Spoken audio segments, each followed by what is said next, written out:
പ്രശ്നമല്ല എന്ന് എല്ലാവരും ആദ്യം മനസ്സിലാക്കുക. നമ്മൾ പലപ്പോഴും സംഭവിക്കുന്നത് എന്താ വെച്ചാൽ നമ്മുടെ അറിവില്ലായത് കൊണ്ടാണ് നമ്മൾ പല സ്ഥലങ്ങളിലോട്ടും എത്തിപ്പെടാൻ പറ്റാണ്ട് പോകുന്നത്.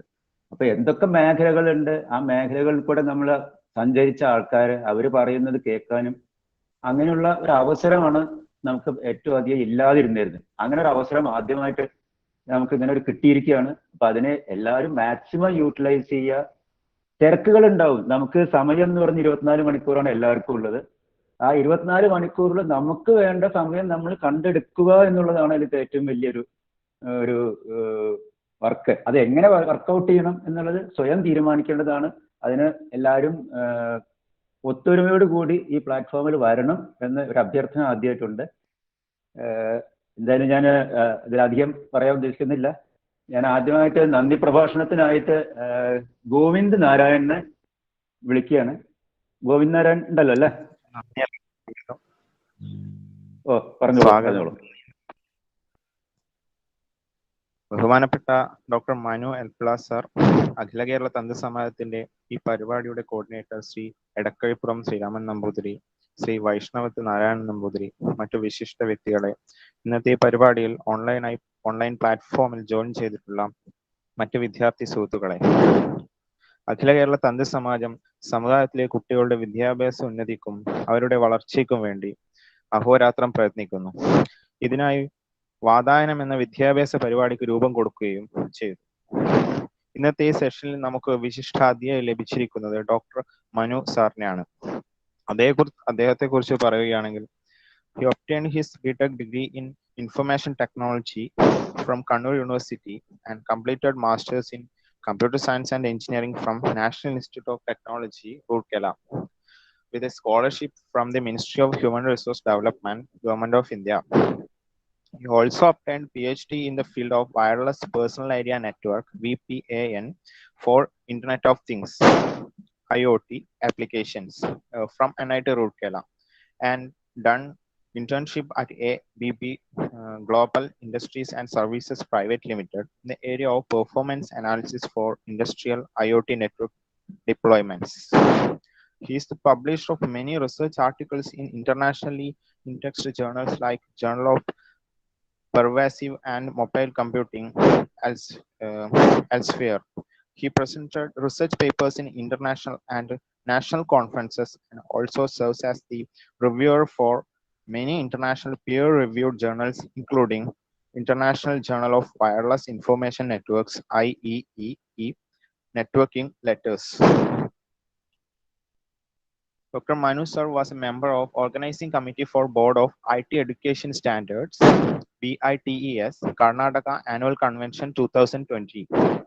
ദയാനന്ദ സാഗർ യൂണിവേഴ്സിറ്റിയിൽ കമ്പ്യൂട്ടർ സയൻസ് ആൻഡ് എഞ്ചിനീയറിംഗിലെ അസിസ്റ്റന്റ് പ്രൊഫസറായി പ്രവർത്തിക്കുന്ന അദ്ദേഹത്തെ ഈ ഇന്ററാക്ഷൻ സെഷനിലേക്ക് അഖില കേരള തന്ത്ര സമാജത്തിന്റെ പേരിൽ സ്നേഹപൂർവ്വം സ്വാഗതം ചെയ്യുന്നു. Welcome sir. Next, I would like to welcome one and all who gathered here for this session. Thank you.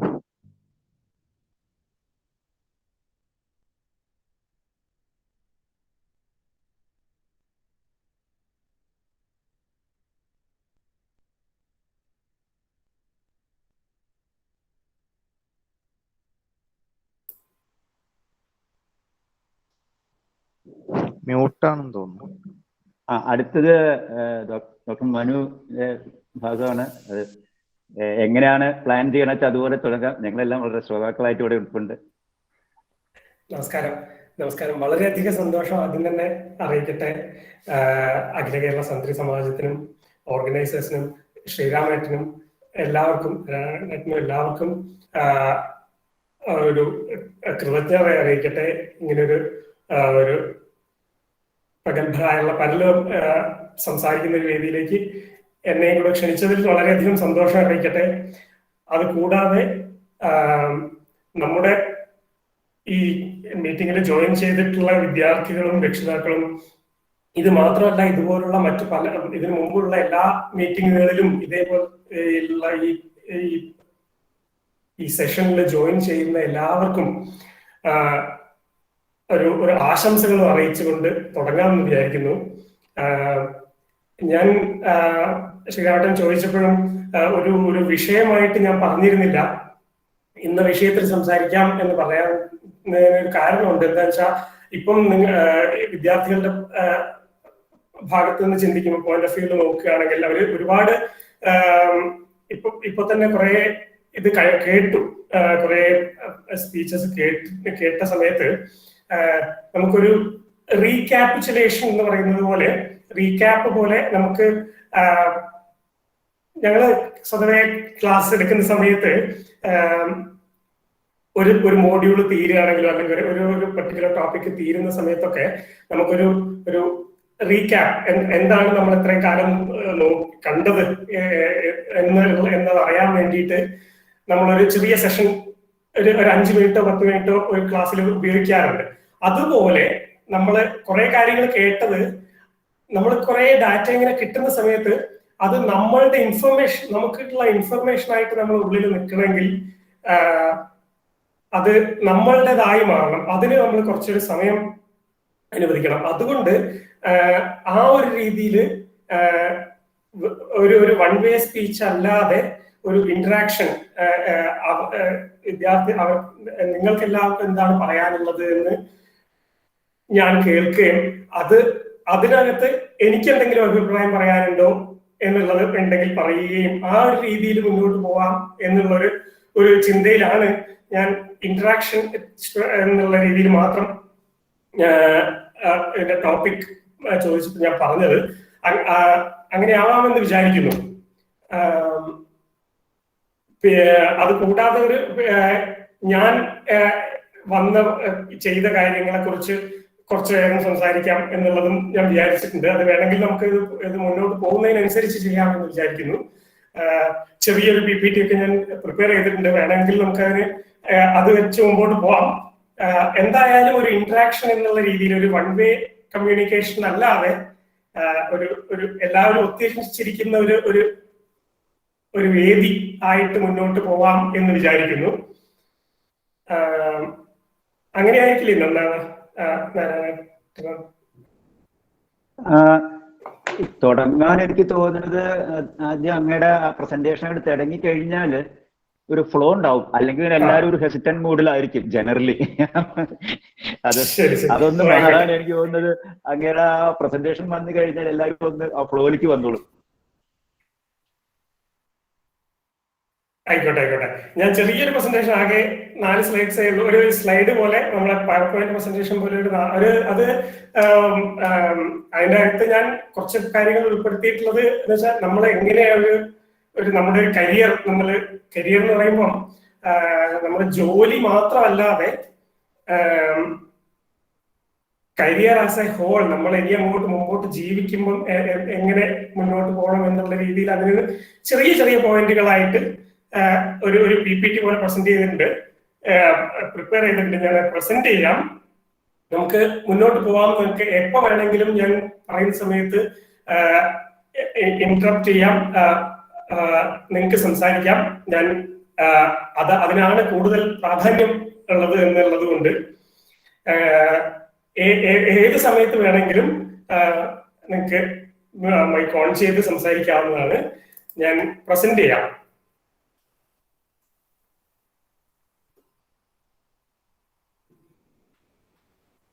എന്റെ സ്ക്രീൻ കാണാൻ പറ്റുന്നു തോന്നുന്നു അല്ലെ? സ്ക്രീൻ കാണാൻ പറ്റുന്നുണ്ടോ? ഓക്കെ, കാണുന്നുണ്ട്. ശരി. എല്ലാവർക്കും നമസ്കാരം. ഞാനിങ്ങനെ പോയിന്റ്സ് ആയിട്ട് ഒരു 4 സ്ലൈഡേ ഉള്ളൂ. ചെറിയ പോയിന്റ്സ് ആയിട്ട് ഇതാണ് ഞാൻ ഇതിനെ കുറിച്ച് സംസാരിക്കാൻ നോക്കാം. ഓക്കെ, പ്രസന്റ് ചെയ്യാം. നമ്മള് കൂടിയിരിക്കുന്നത് ഒരു കരിയർ ഡെവലപ്മെന്റ് എന്നുള്ള രീതിയിലാണല്ലോ. അപ്പോ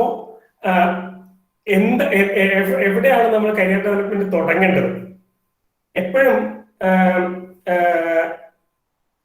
നമ്മൾ ഒരു കാര്യം നമ്മൾ ചെയ്യാൻ പോകുമ്പോൾ നമ്മൾ ഭഗവത്ഗീതയുടെ തുടക്കത്തിൽ ഉള്ള സമയം ആലോചിച്ച് നോക്കൂ.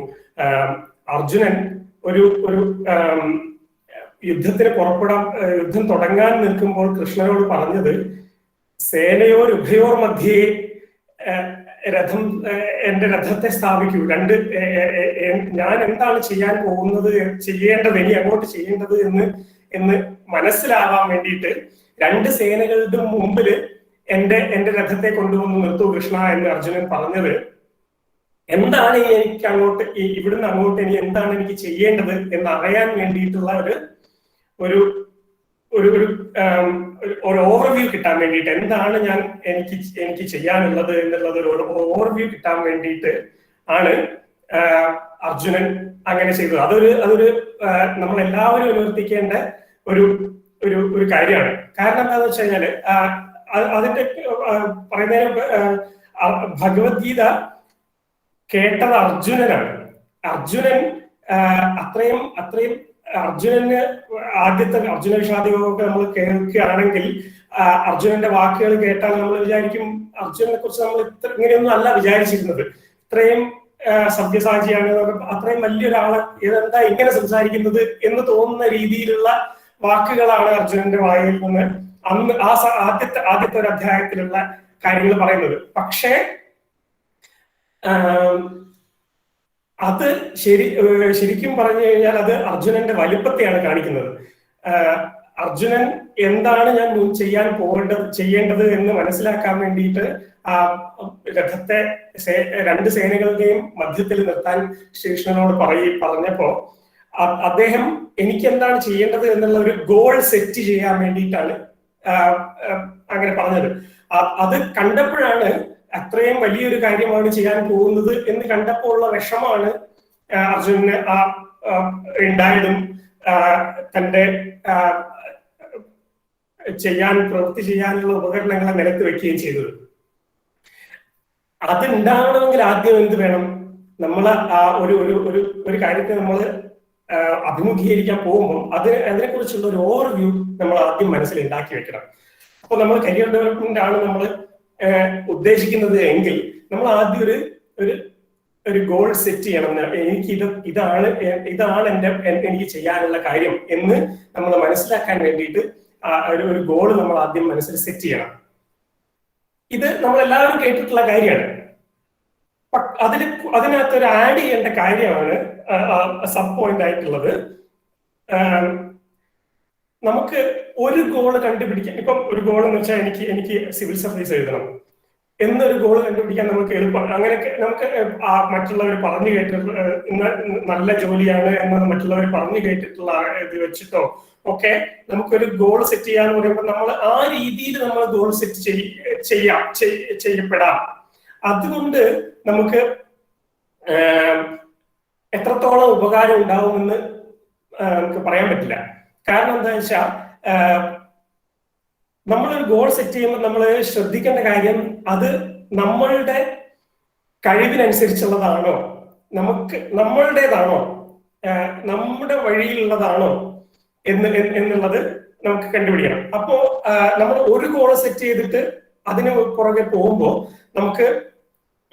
നമുക്കത് എത്തിച്ചേരാൻ കഴിയാതിരുന്നിട്ട് നമുക്കൊരു വിഷമം ഉണ്ടാകുക, അങ്ങനത്തെ പല ഇതുള്ളത് ഒന്നുണ്ട്. അതല്ലാതെ നമുക്കൊരു സെറ്റ് ഓഫ് കാൻഡിഡേറ്റ് ഗോൾസ് എന്ന് വെച്ചാൽ കുറെ കാൻഡിഡേറ്റ് ഗോൾസ് എന്ന് വെച്ചാൽ നമുക്ക് ഇതിൽ ഏതെങ്കിലും ഒന്ന് അച്ചീവ് ചെയ്താൽ നമുക്ക് സന്തോഷാവും എന്നുള്ള രീതിയിലുള്ള ഒരു സെറ്റ് ഓഫ് ഗോൾസ് ഉണ്ടാക്കുന്നത് അതൊരു വേറൊരു നമുക്ക് ചിന്തിക്കാവുന്ന വേറൊരു ഡയറക്ഷനാണ്. ഞാൻ ഇത് PPT ആയതുകൊണ്ട് വേറെ ഞാൻ ഇത് കാണുന്നില്ല. നിങ്ങൾ ഉണ്ടല്ലോ അല്ലെ, എന്റെ കൂടെ ഉണ്ടല്ലോ അല്ലെ?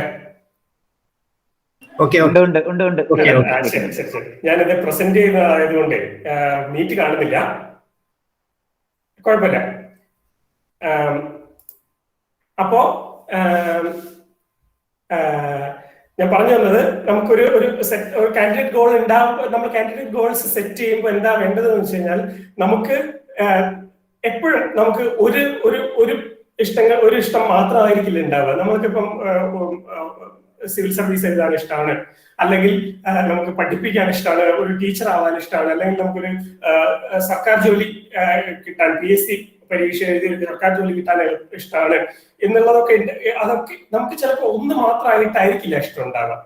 നമുക്ക് ഇതിൽ 1-2 കാര്യങ്ങളിൽ ഏത് വേണമെങ്കിലും കിട്ടിയാൽ ഇഷ്ടമുണ്ടോ എന്ന് നോക്കിയിട്ട് അതിൽ കാൻഡിഡേറ്റ് ഗോൾസ് സെറ്റ് ചെയ്തിട്ട് അതിന് പ്രയോറിറ്റി സെറ്റ് ചെയ്യാം.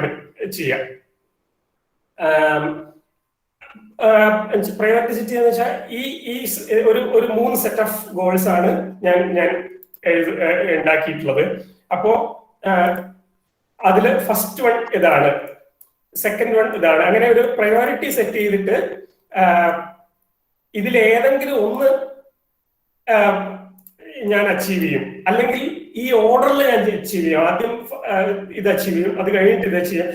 അങ്ങനെ നമ്മൾ ഒറ്റൊരു ഇതിൽ മാത്രമല്ലാതെ ഇതിൽ ഒരു സെറ്റ് ഓഫ് ഗോൾസ് ഉണ്ടായിട്ട് അതിനൊരു പ്രയോറിറ്റി കൊടുത്തുകൊണ്ട് ഒരു സെറ്റ് ഓഫ് ഗോൾസ് ഉണ്ടാക്കിയെടുക്കുക എന്നുള്ളതാണ് നമുക്ക് ചെയ്യാൻ പറ്റുന്ന ഒരു കാര്യം. അങ്ങനെ ചെയ്യുമ്പോൾ, ഗോൾസ് സെറ്റ് ചെയ്യുമ്പോൾ നമ്മൾ എപ്പോഴും, ഞാനിപ്പോ പറഞ്ഞ ഉദാഹരണങ്ങളിൽ തന്നെ എപ്പോഴും നമുക്കൊരു സർക്കാർ ജോലി അല്ലെങ്കിൽ ഒരു വെൽ ഓർഗനൈസ്ഡ് ആയിട്ടുള്ള ഒരു സ്റ്റാൻഡേർഡ് ആയിട്ടുള്ള ഒരു ജോബ് എന്ന് വെച്ചാൽ സ്റ്റാൻഡേർഡ് ആയിട്ടുള്ള ഉദ്ദേശിച്ചാൽ നമ്മൾ എല്ലാവരും പറഞ്ഞു കേട്ടിട്ടുള്ള ഒരു ബാങ്ക് ഉദ്യോഗസ്ഥൻ അല്ലെങ്കിൽ ഒരു ടീച്ചർ അല്ലെങ്കിൽ ഒരു സിവിൽ സർവന്റ്, അങ്ങനെ അല്ലാതെ ഇന്നത്തെ കാലത്ത് നമ്മൾ ഔട്ട് ഓഫ് ദ ബോക്സ് ചിന്തിച്ചു തുടങ്ങേണ്ട സമയം അതിക്രമിച്ചിരിക്കുന്നു. കാരണം എല്ലാവരും മറ്റുള്ള സാധാരണ ഒരു ജോലി എന്നുള്ളതല്ലാതെ ഇന്നത്തെ കാലത്ത് നമ്മുടെ ലോകം, നമ്മുടെ രാജ്യവും ലോകവും മൊത്തം മാറിക്കൊണ്ടിരിക്കുകയാണ്. അപ്പോ നമ്മുടെ പ്രധാനമന്ത്രി തന്നെ സ്റ്റാർട്ടപ്സിനെ കുറിച്ചും എന്റർപ്രണർഷിപ്പിനെ കുറിച്ചും ഒക്കെ പറയുന്നത് നിങ്ങൾ കേട്ടിട്ടുണ്ടാവില്ലേ? എന്ന് വെച്ച് കഴിഞ്ഞാല് നമ്മളൊരു ജോലി, നമുക്കിത് ഒരു ജോലിയിൽ നമ്മൾ വേറൊരാൾ തരുന്ന ഒരു ജോലിയിൽ നമ്മൾ വർക്ക് ചെയ്യുന്നതിന് പകരം എന്തുകൊണ്ട് നമുക്ക് നമ്മളുടേതായിട്ടുള്ള ഒരു ബിസിനസ് അല്ലെങ്കിൽ ഒരു എന്റർപ്രൈസ് ഉണ്ടാക്കിക്കൂടാ? നമ്മൾ അങ്ങനെ ഉണ്ടാക്കുമ്പോൾ നമുക്ക് ജോലി ആവുകയാണ്, മറ്റുള്ളവർക്ക് ജോലി കൊടുക്കാവുന്ന തരത്തിലേക്ക് നമ്മൾ വളരെ കൂടിയാണ് ചെയ്യുന്നത്, അല്ലെ? അപ്പോ സ്റ്റാർട്ടപ്സ്, ഇന്നോവേഷൻ, എന്റർപ്രണർഷിപ്പ്, ഇതിനൊക്കെ ഇന്നത്തെ കാലത്ത് നിങ്ങളുടെ കോളേജുകളിലൊക്കെ, എല്ലാ കോളേജുകളിലും ഇതിനെ നന്നായിട്ട് പ്രൊമോട്ട് ചെയ്യുന്നുണ്ട്. നമ്മുടെ ഇന്നത്തെ ഒരു സൊസൈറ്റിയിൽ പുതിയ നമ്മൾ തന്നെ സംരംഭകരായിട്ട് നമ്മൾ തന്നെ നമ്മൾ തന്നെ ഉണ്ടാക്കുക എന്നുള്ള രീതിയിലേക്ക് നമുക്കൊരു ഗോളായിട്ട് സെറ്റ് ചെയ്യാവുന്നതാണ്. കാരണം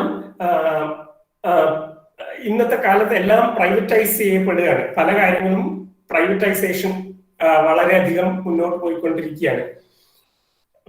ഔട്ട്സോഴ്സിങ് എന്ന് വെച്ചാൽ ഒരു ജോലി നമ്മൾ ചെയ്യുന്നതിന് പകരം നമുക്ക് ഒരു ജോലി നന്നായി ചെയ്യുന്ന വേറൊരു ഗ്രൂപ്പിനെ നമുക്ക് ഈ ജോലി ചെയ്യാൻ നമ്മൾ അവർക്ക് ടെൻഡർ കൊടുക്കുക. അതാണ് ഔട്ട്സോഴ്സിംഗ് എന്ന് പറയുന്നത്. അപ്പോ ഇന്നത്തെ കാലത്ത് എല്ലാ കമ്പനികളിലും ഫോളോ ചെയ്യുന്ന ഒരു കാര്യമാണത്. അപ്പോ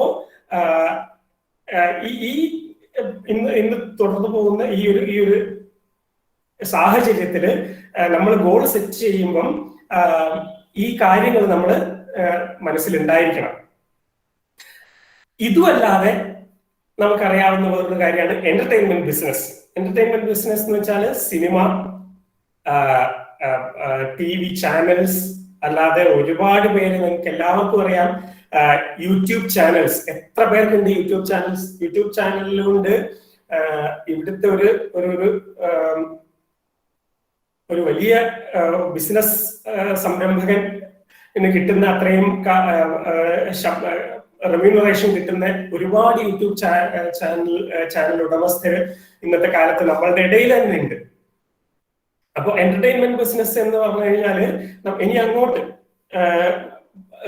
വളരെ വാല്യൂ ഉള്ള ഒരു മേഖലയായി മാറാൻ പോവുകയാണ്. കാരണം എന്താന്ന് വെച്ച് കഴിഞ്ഞാല് എപ്പോഴാണ് ഒരു മനുഷ്യൻ എന്റർടൈൻമെന്റ് എന്റർടൈൻമെന്റിന് നമ്മൾ സമയം കണ്ടെത്തുക എപ്പോഴാണ്?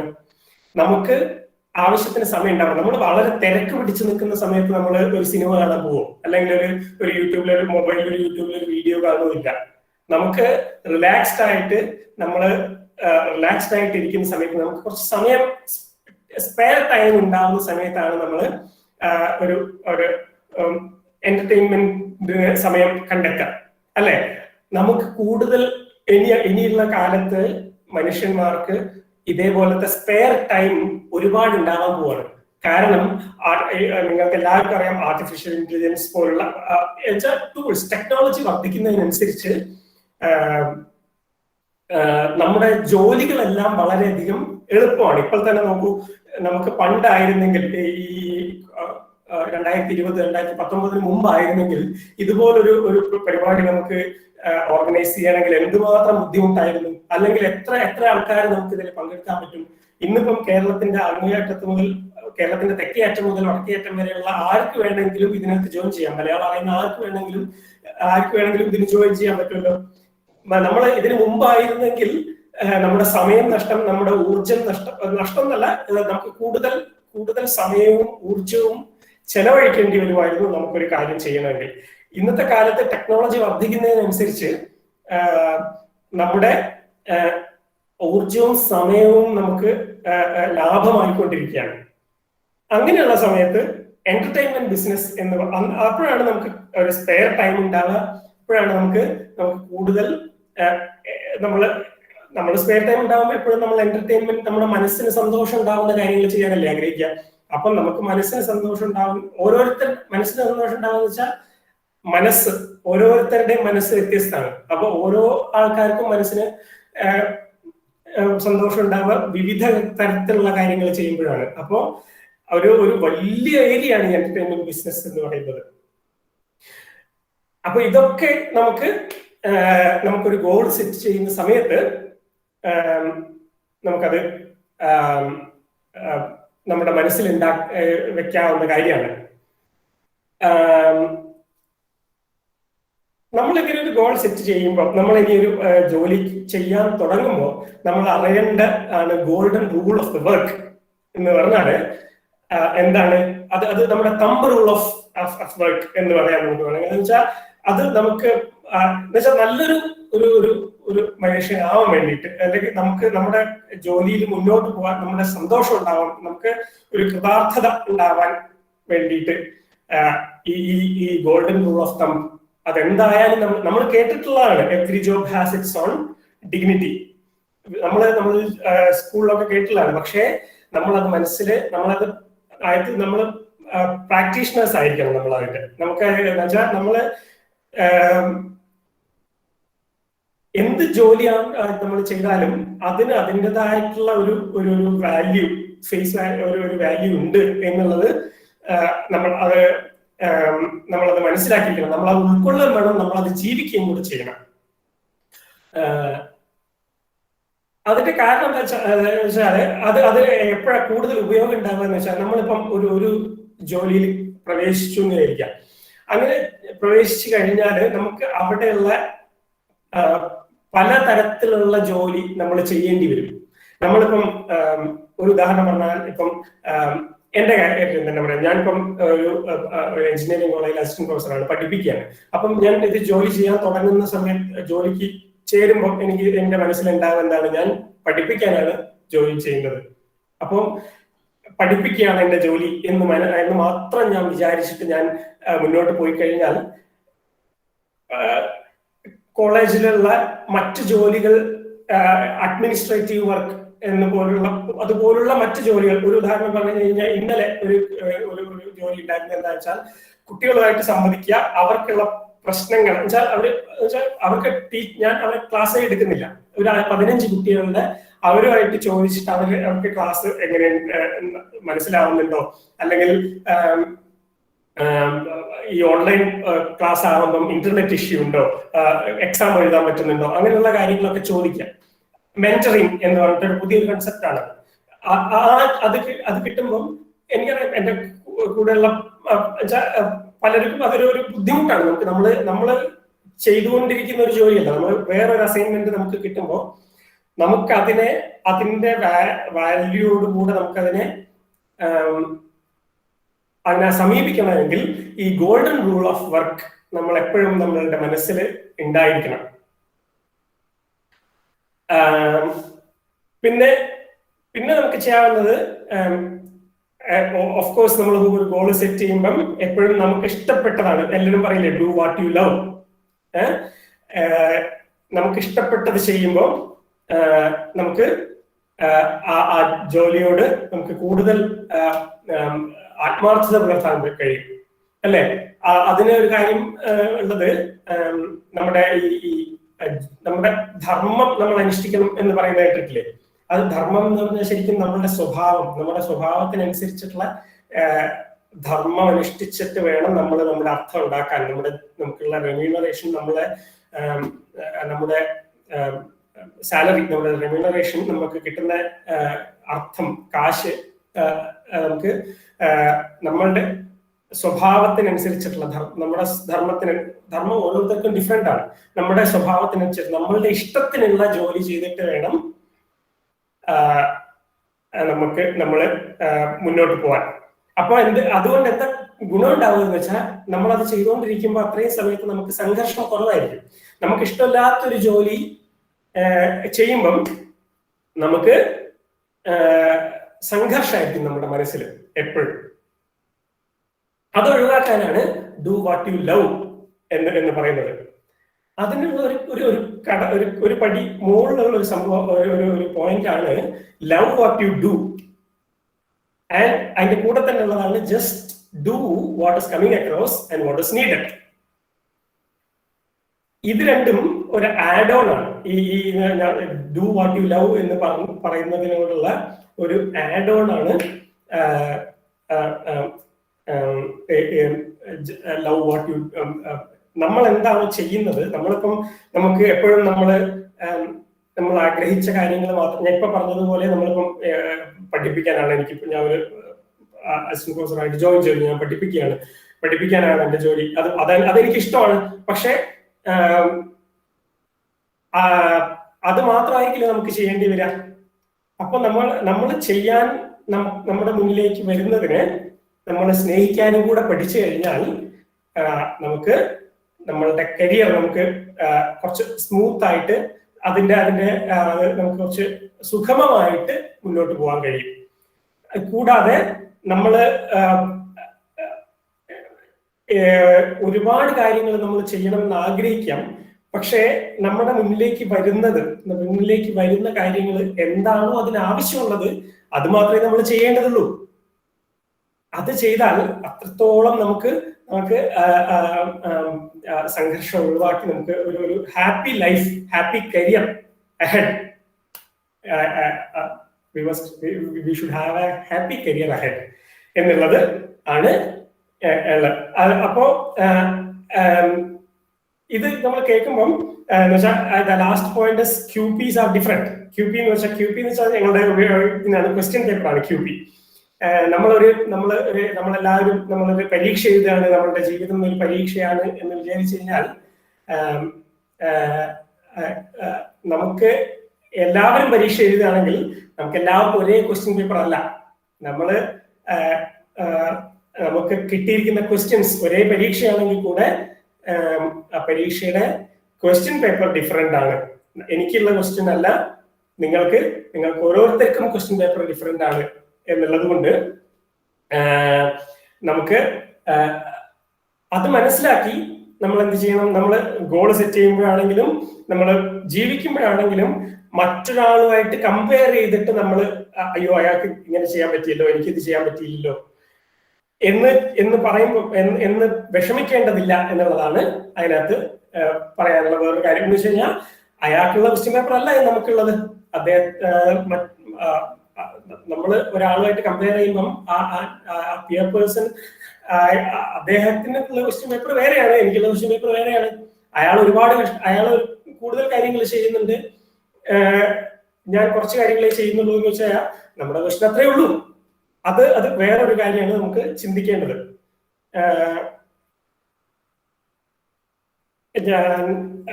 നിങ്ങൾ എന്റെ കൂടെ ഉണ്ടല്ലോ അല്ലെ? എന്തെങ്കിലും സംശയം എന്തെങ്കിലും നിങ്ങൾക്ക് എന്തെങ്കിലും സംസാരിക്കാൻ, ഞാനിങ്ങനെ സംസാരിക്കുക മാത്രം ആവാതെ നിങ്ങൾക്ക് എന്തെങ്കിലും പറയാനുണ്ടെങ്കിൽ സന്തോഷമാണ്. അല്ലെങ്കിൽ ഞാൻ മുന്നോട്ട് പോവാം. 2 സ്ലൈഡും കൂടെ ഉണ്ട്. നിങ്ങൾ കൂടെ സംസാരിക്കുക എന്നുള്ളതാണ്. അപ്പൊ എന്ന് വെച്ച് കഴിഞ്ഞാല് നമ്മൾ കുറെ ഡാറ്റ ഇങ്ങനെ കിട്ടുമ്പം ഈ ഡാറ്റയും ഇൻഫർമേഷനും തമ്മിലുള്ള വ്യത്യാസം ഉണ്ട്. ഡാറ്റ എന്ന് വെച്ചാൽ കുറെ ഇങ്ങനെ അൺഓർഡേർഡ് ആയിട്ടുള്ള ഡാറ്റകളാണ്, വാല്യൂസ് ആണ്. അതിനെ ഒരു മീനിങ് ഫുൾ ആയിട്ടുള്ള ഒരു ഇൻഫർമേഷൻ ആക്കി മാറ്റി അത് നമ്മളുടേതാക്കിയെങ്കിൽ മാത്രമേ കാര്യമുള്ളൂ. നിങ്ങളങ്ങനെ നമുക്ക് നമ്മൾ കിട്ടുന്ന ഇൻഫർമേഷനെ നമ്മളുടേതാക്കി മാറ്റി നമ്മളെ കൂടെ നമുക്ക് മുമ്പോട്ട് കൊണ്ടുപോകുന്നതിലാണ് കാര്യം. അതുകൊണ്ട് അതാണ് ഞാൻ ഉദ്ദേശിച്ചത്. നിങ്ങൾക്ക് ഇത്രയും കുറെ ക്ലാസ്സുകളായിട്ട് കേൾക്കുന്ന സമയത്തും അത് നിങ്ങൾ എങ്ങനെ എടുക്കുന്നു എന്ന് അറിയാൻ വേണ്ടിയിട്ട് ഞാനും വളരെയധികം ആകാംക്ഷയോടെയാണ് ഇരിക്കുന്നത്. എങ്ങനെയാണ്, എന്താണ് നിങ്ങളുടെ ഇന്നത്തെ ആൾക്കാരുടെ മനസ്സിൽ ഉണ്ടാവുന്നത് എന്നുള്ളത് അറിയാനും കൂടെയുള്ള ഒരു എക്സ്പെരിമെന്റ് പോലെയും കൂടിയാണ് ഞാനിത് പറയുന്നത്. അതുകൊണ്ട് എപ്പോ വേണമെങ്കിലും നിങ്ങൾക്ക് എന്നോട് നിർത്താൻ പറയും, സംവദിക്കാവുന്നതാണ്. ഒരു സംവാദമായിട്ട് മുമ്പോട്ട് പോകാം, ഒരു ഗിവ് ആൻഡ് ടേക്ക് പോലെ ഇന്ററാക്ഷൻ ആയിട്ട് മുമ്പോട്ട് പോകാമെന്നാണ് ഞാൻ ഉദ്ദേശിക്കുന്നത്. അതുകൊണ്ട് ആർക്കെങ്കിലും എന്തെങ്കിലും ഷെയർ ചെയ്യാനുണ്ടെങ്കിൽ യു ആർ മോസ്റ്റ് വെൽക്കം.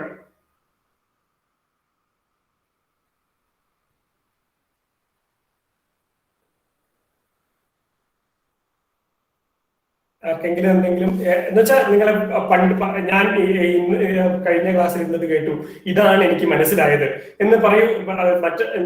എന്റെ മനസ്സിലുള്ള കാര്യങ്ങൾ മാത്രമല്ലാതെ നിങ്ങളുടെ മനസ്സിലുള്ളത് മറ്റുള്ളവർക്ക് അറിയാൻ. ഇപ്പൊ രണ്ടുപേര് ഒന്നിച്ച് ഒരു ക്ലാസ്സിൽ ഉണ്ടായിരുന്നു. ഈ ക്ലാസ്സിൽ ഇപ്പോഴുള്ള രണ്ടുപേരിൽ അല്ലെങ്കിൽ ഞാൻ ഇത്രയും നേരം സംസാരിച്ചതില് നിങ്ങൾക്ക് മനസ്സിലായത് എന്താണ് എന്ന് ഒരു 2 മിനിറ്റ് ആർക്കെങ്കിലും പറയാൻ ആഗ്രഹമുണ്ടെങ്കിൽ അങ്ങനെയാണ്.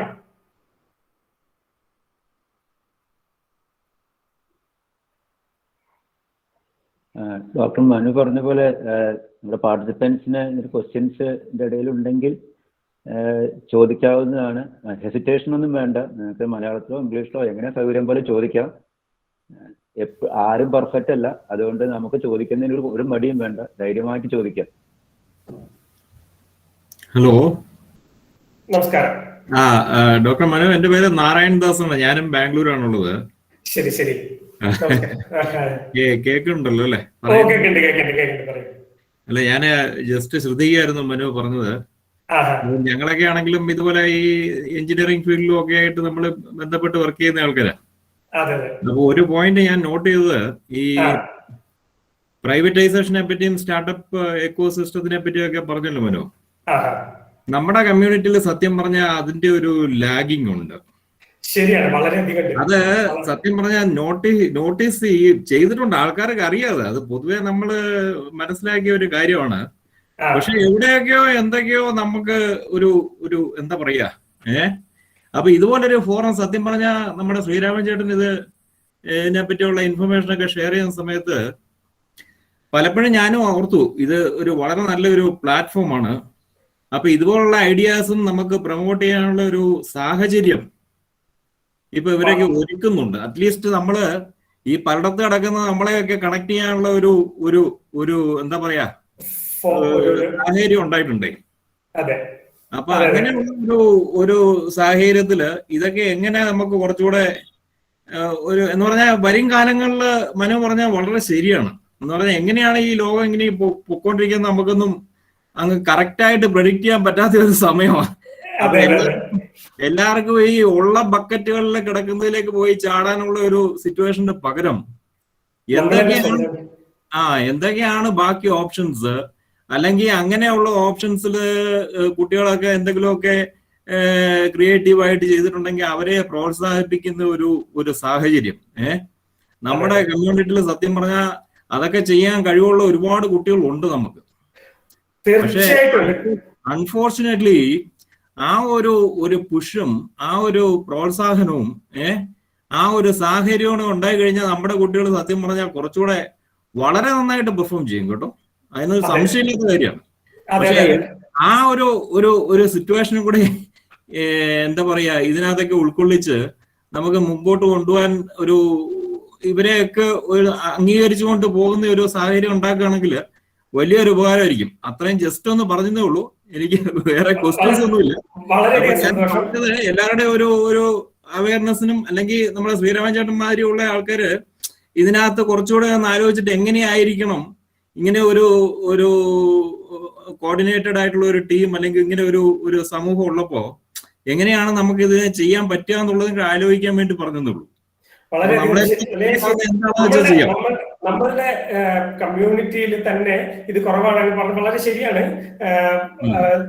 നമ്മുടെ കമ്മ്യൂണിറ്റിയിൽ വളരെയധികം ഒരു ഹെസിറ്റേഷൻ ഉണ്ട് മുന്നോട്ട് വരാൻ. നമുക്ക് പറ്റുമോ ഇത് ബിസിനസ് ചെയ്യാൻ നമുക്ക് പറ്റുമോ, നമുക്ക് അത് പക്ഷെ ഒരുപാട് ബിസിനസ് എന്റർപ്രണേഴ്സ് ഒരുപാട് പേരുണ്ട്. നമുക്ക് പല ഉദാഹരണത്തിന് ശ്രീധരീയം പോലുള്ള ഒരുപാട് പേരുണ്ടല്ലോ, നാഗാർജുന. അത് കൂടാതെ ഇപ്പൊ കുറച്ചായിട്ടൊരു 2 വർഷമായിട്ട് ഇപ്പൊ അത് ഒരു ചെറിയൊരു ബൂമിങ് ഉണ്ടാവുന്നുണ്ട്. എന്ന് വെച്ചാൽ ഞാൻ ഫേസ്ബുക്കിലൊക്കെ നമ്മളുടെ ഗ്രൂപ്പുകളിലൊക്കെ കുറെ സ്റ്റാർട്ടപ്പുകളൊക്കെ ഉണ്ടാവുന്നുണ്ട്. അപ്പം നമ്മൾ ശരിക്കും വേണ്ടത് എന്താണെന്ന് വെച്ച് കഴിഞ്ഞാല് നമ്മൾ സ്റ്റാർട്ടപ്പുകൾ നമ്മൾ തിരഞ്ഞെടുക്കുമ്പം സ്റ്റാർട്ടപ്പുകൾ നമ്മൾ ആ ഒരു രീതിയിൽ നമുക്ക് മുന്നോട്ട് പോകാൻ ഇഷ്ടമാണ് എന്നുണ്ടെങ്കിൽ നമുക്ക് അത് ആ ഒരു വഴി തിരഞ്ഞെടുക്കുമ്പോൾ നമ്മൾ ശരിക്കും ആലോചിക്കേണ്ടത് നമ്മളുടെ USP, യുണീക് സെല്ലിംഗ് പോയിന്റ് എന്താണ്, നമുക്ക് എന്താണ് ഒരു എപ്പോഴും നമുക്ക് അത് കണ്ടുപിടിച്ചിട്ട് നമുക്ക് കണ്ടുപിടിക്കാനൊക്കെ കൂടുതൽ നമുക്ക് കുട്ടികളെ ഡയറക്റ്റ് ചെയ്ത് കൊടുക്കാൻ പറ്റുകയാണെങ്കിൽ വളരെ നല്ല കാര്യമായിരിക്കും എന്ന് എനിക്ക് തോന്നാറുണ്ട്. എപ്പോഴും നമ്മൾ USP കണ്ടുപിടിക്കാൻ ശ്രദ്ധിക്കണം. യുണീക് സെല്ലിംഗ് പോയിന്റ് എന്താണ്, നമ്മളുടെ പ്രത്യേകത എന്താണ്, നമുക്ക് എക്സ്ക്ലൂസീവായിട്ട് നമുക്ക് കൊടുക്കാൻ പറ്റുന്നത് എന്താണ്. കഴിഞ്ഞ ഫേസ്ബുക്കിലുള്ളൊരു നമ്മുടെ ഒരു ഗ്രൂപ്പിൽ കണ്ടിട്ടുള്ളതായിട്ടുള്ളതാണ്. എന്ന് വെച്ചാൽ നമ്മളുടെ ഉപ്പിലിട്ടതുകളും നമ്മളുടെ ബ്രാഹ്മിൺ ഭക്ഷണങ്ങള്, സ്നാക്സ് കേരളത്തിലെ എല്ലാ സ്ഥലത്തും എത്തിച്ചു കൊടുക്കുന്ന ഒരു സ്റ്റാർട്ടപ്പ്. അതിന് നല്ല മാർക്കറ്റുള്ള ഒരു സംഭവമാണത്. അപ്പോ അങ്ങനെ അതുപോലുള്ള നമുക്ക് ചെയ്യാൻ പറ്റുന്നത്, എന്നാൽ അത് ജനങ്ങളിലേക്ക് എത്താൻ പറ്റുന്നത്, സമൂഹത്തിന് ഉപകാരപ്പെടുന്ന കാര്യങ്ങൾ എങ്ങനെ നമുക്ക് മുന്നോട്ട് കൊണ്ടുവരാൻ കഴിയും എന്ന് നമ്മൾ മനസ്സിലാക്കുകയും നമുക്കതിനെ പുതിയ തലമുറയെ നമുക്കതിനെ സഹായിക്കാൻ പറ്റുകയും കൂടെ ചെയ്താൽ വളരെ നല്ല കാര്യമായിരിക്കും എന്ന് എനിക്ക് തോന്നാറുണ്ട്. വളരെയധികം സന്തോഷം. ശരി.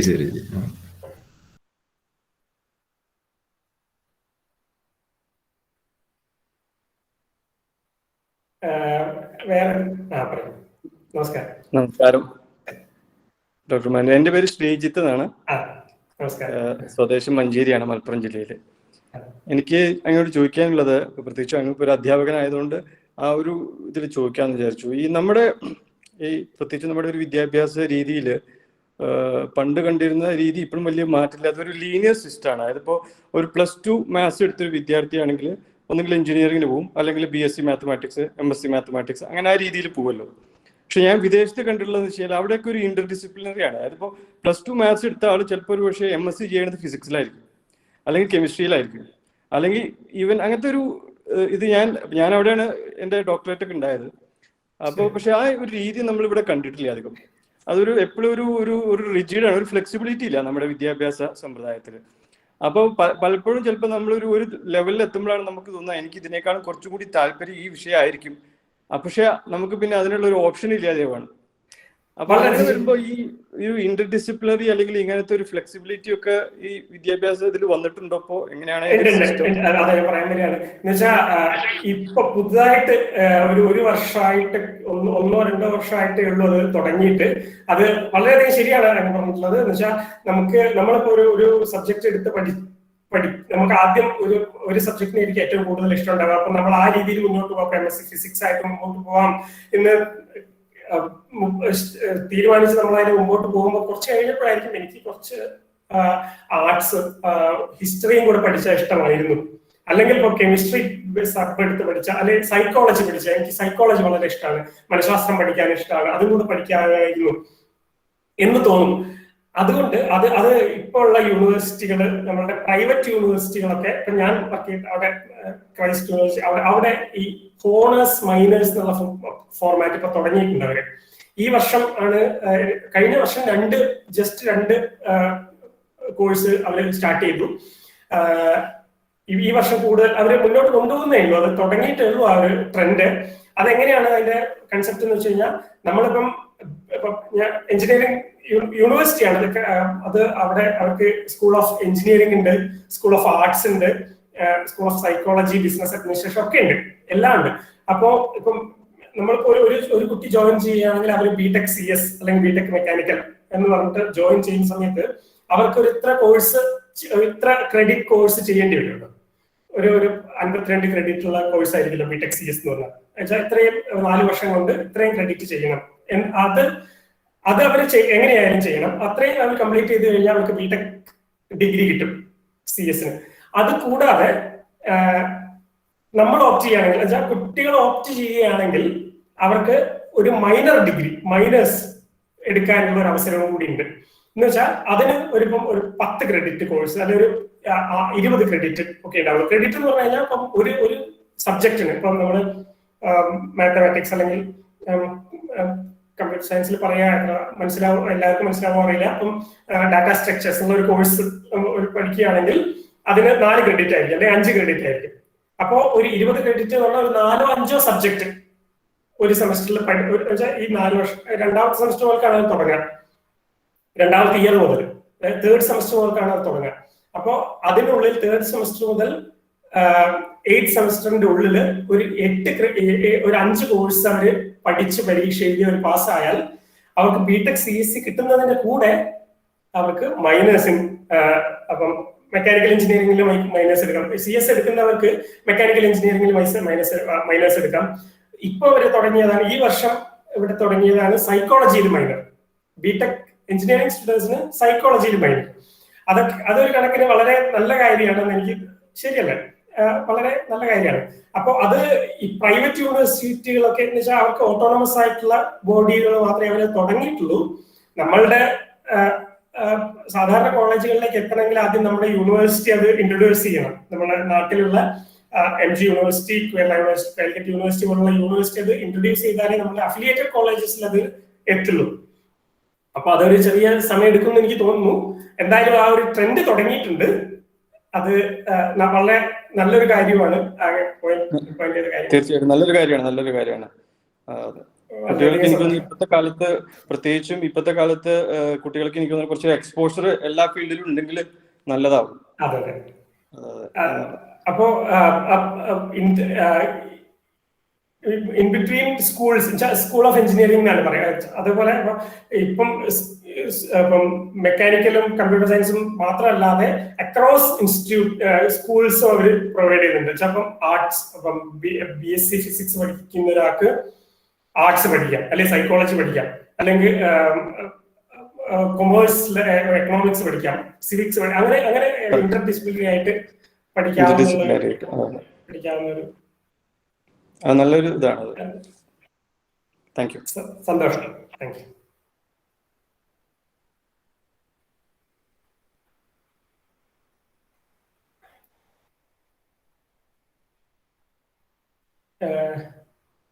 വേറെ ആരെങ്കിലും?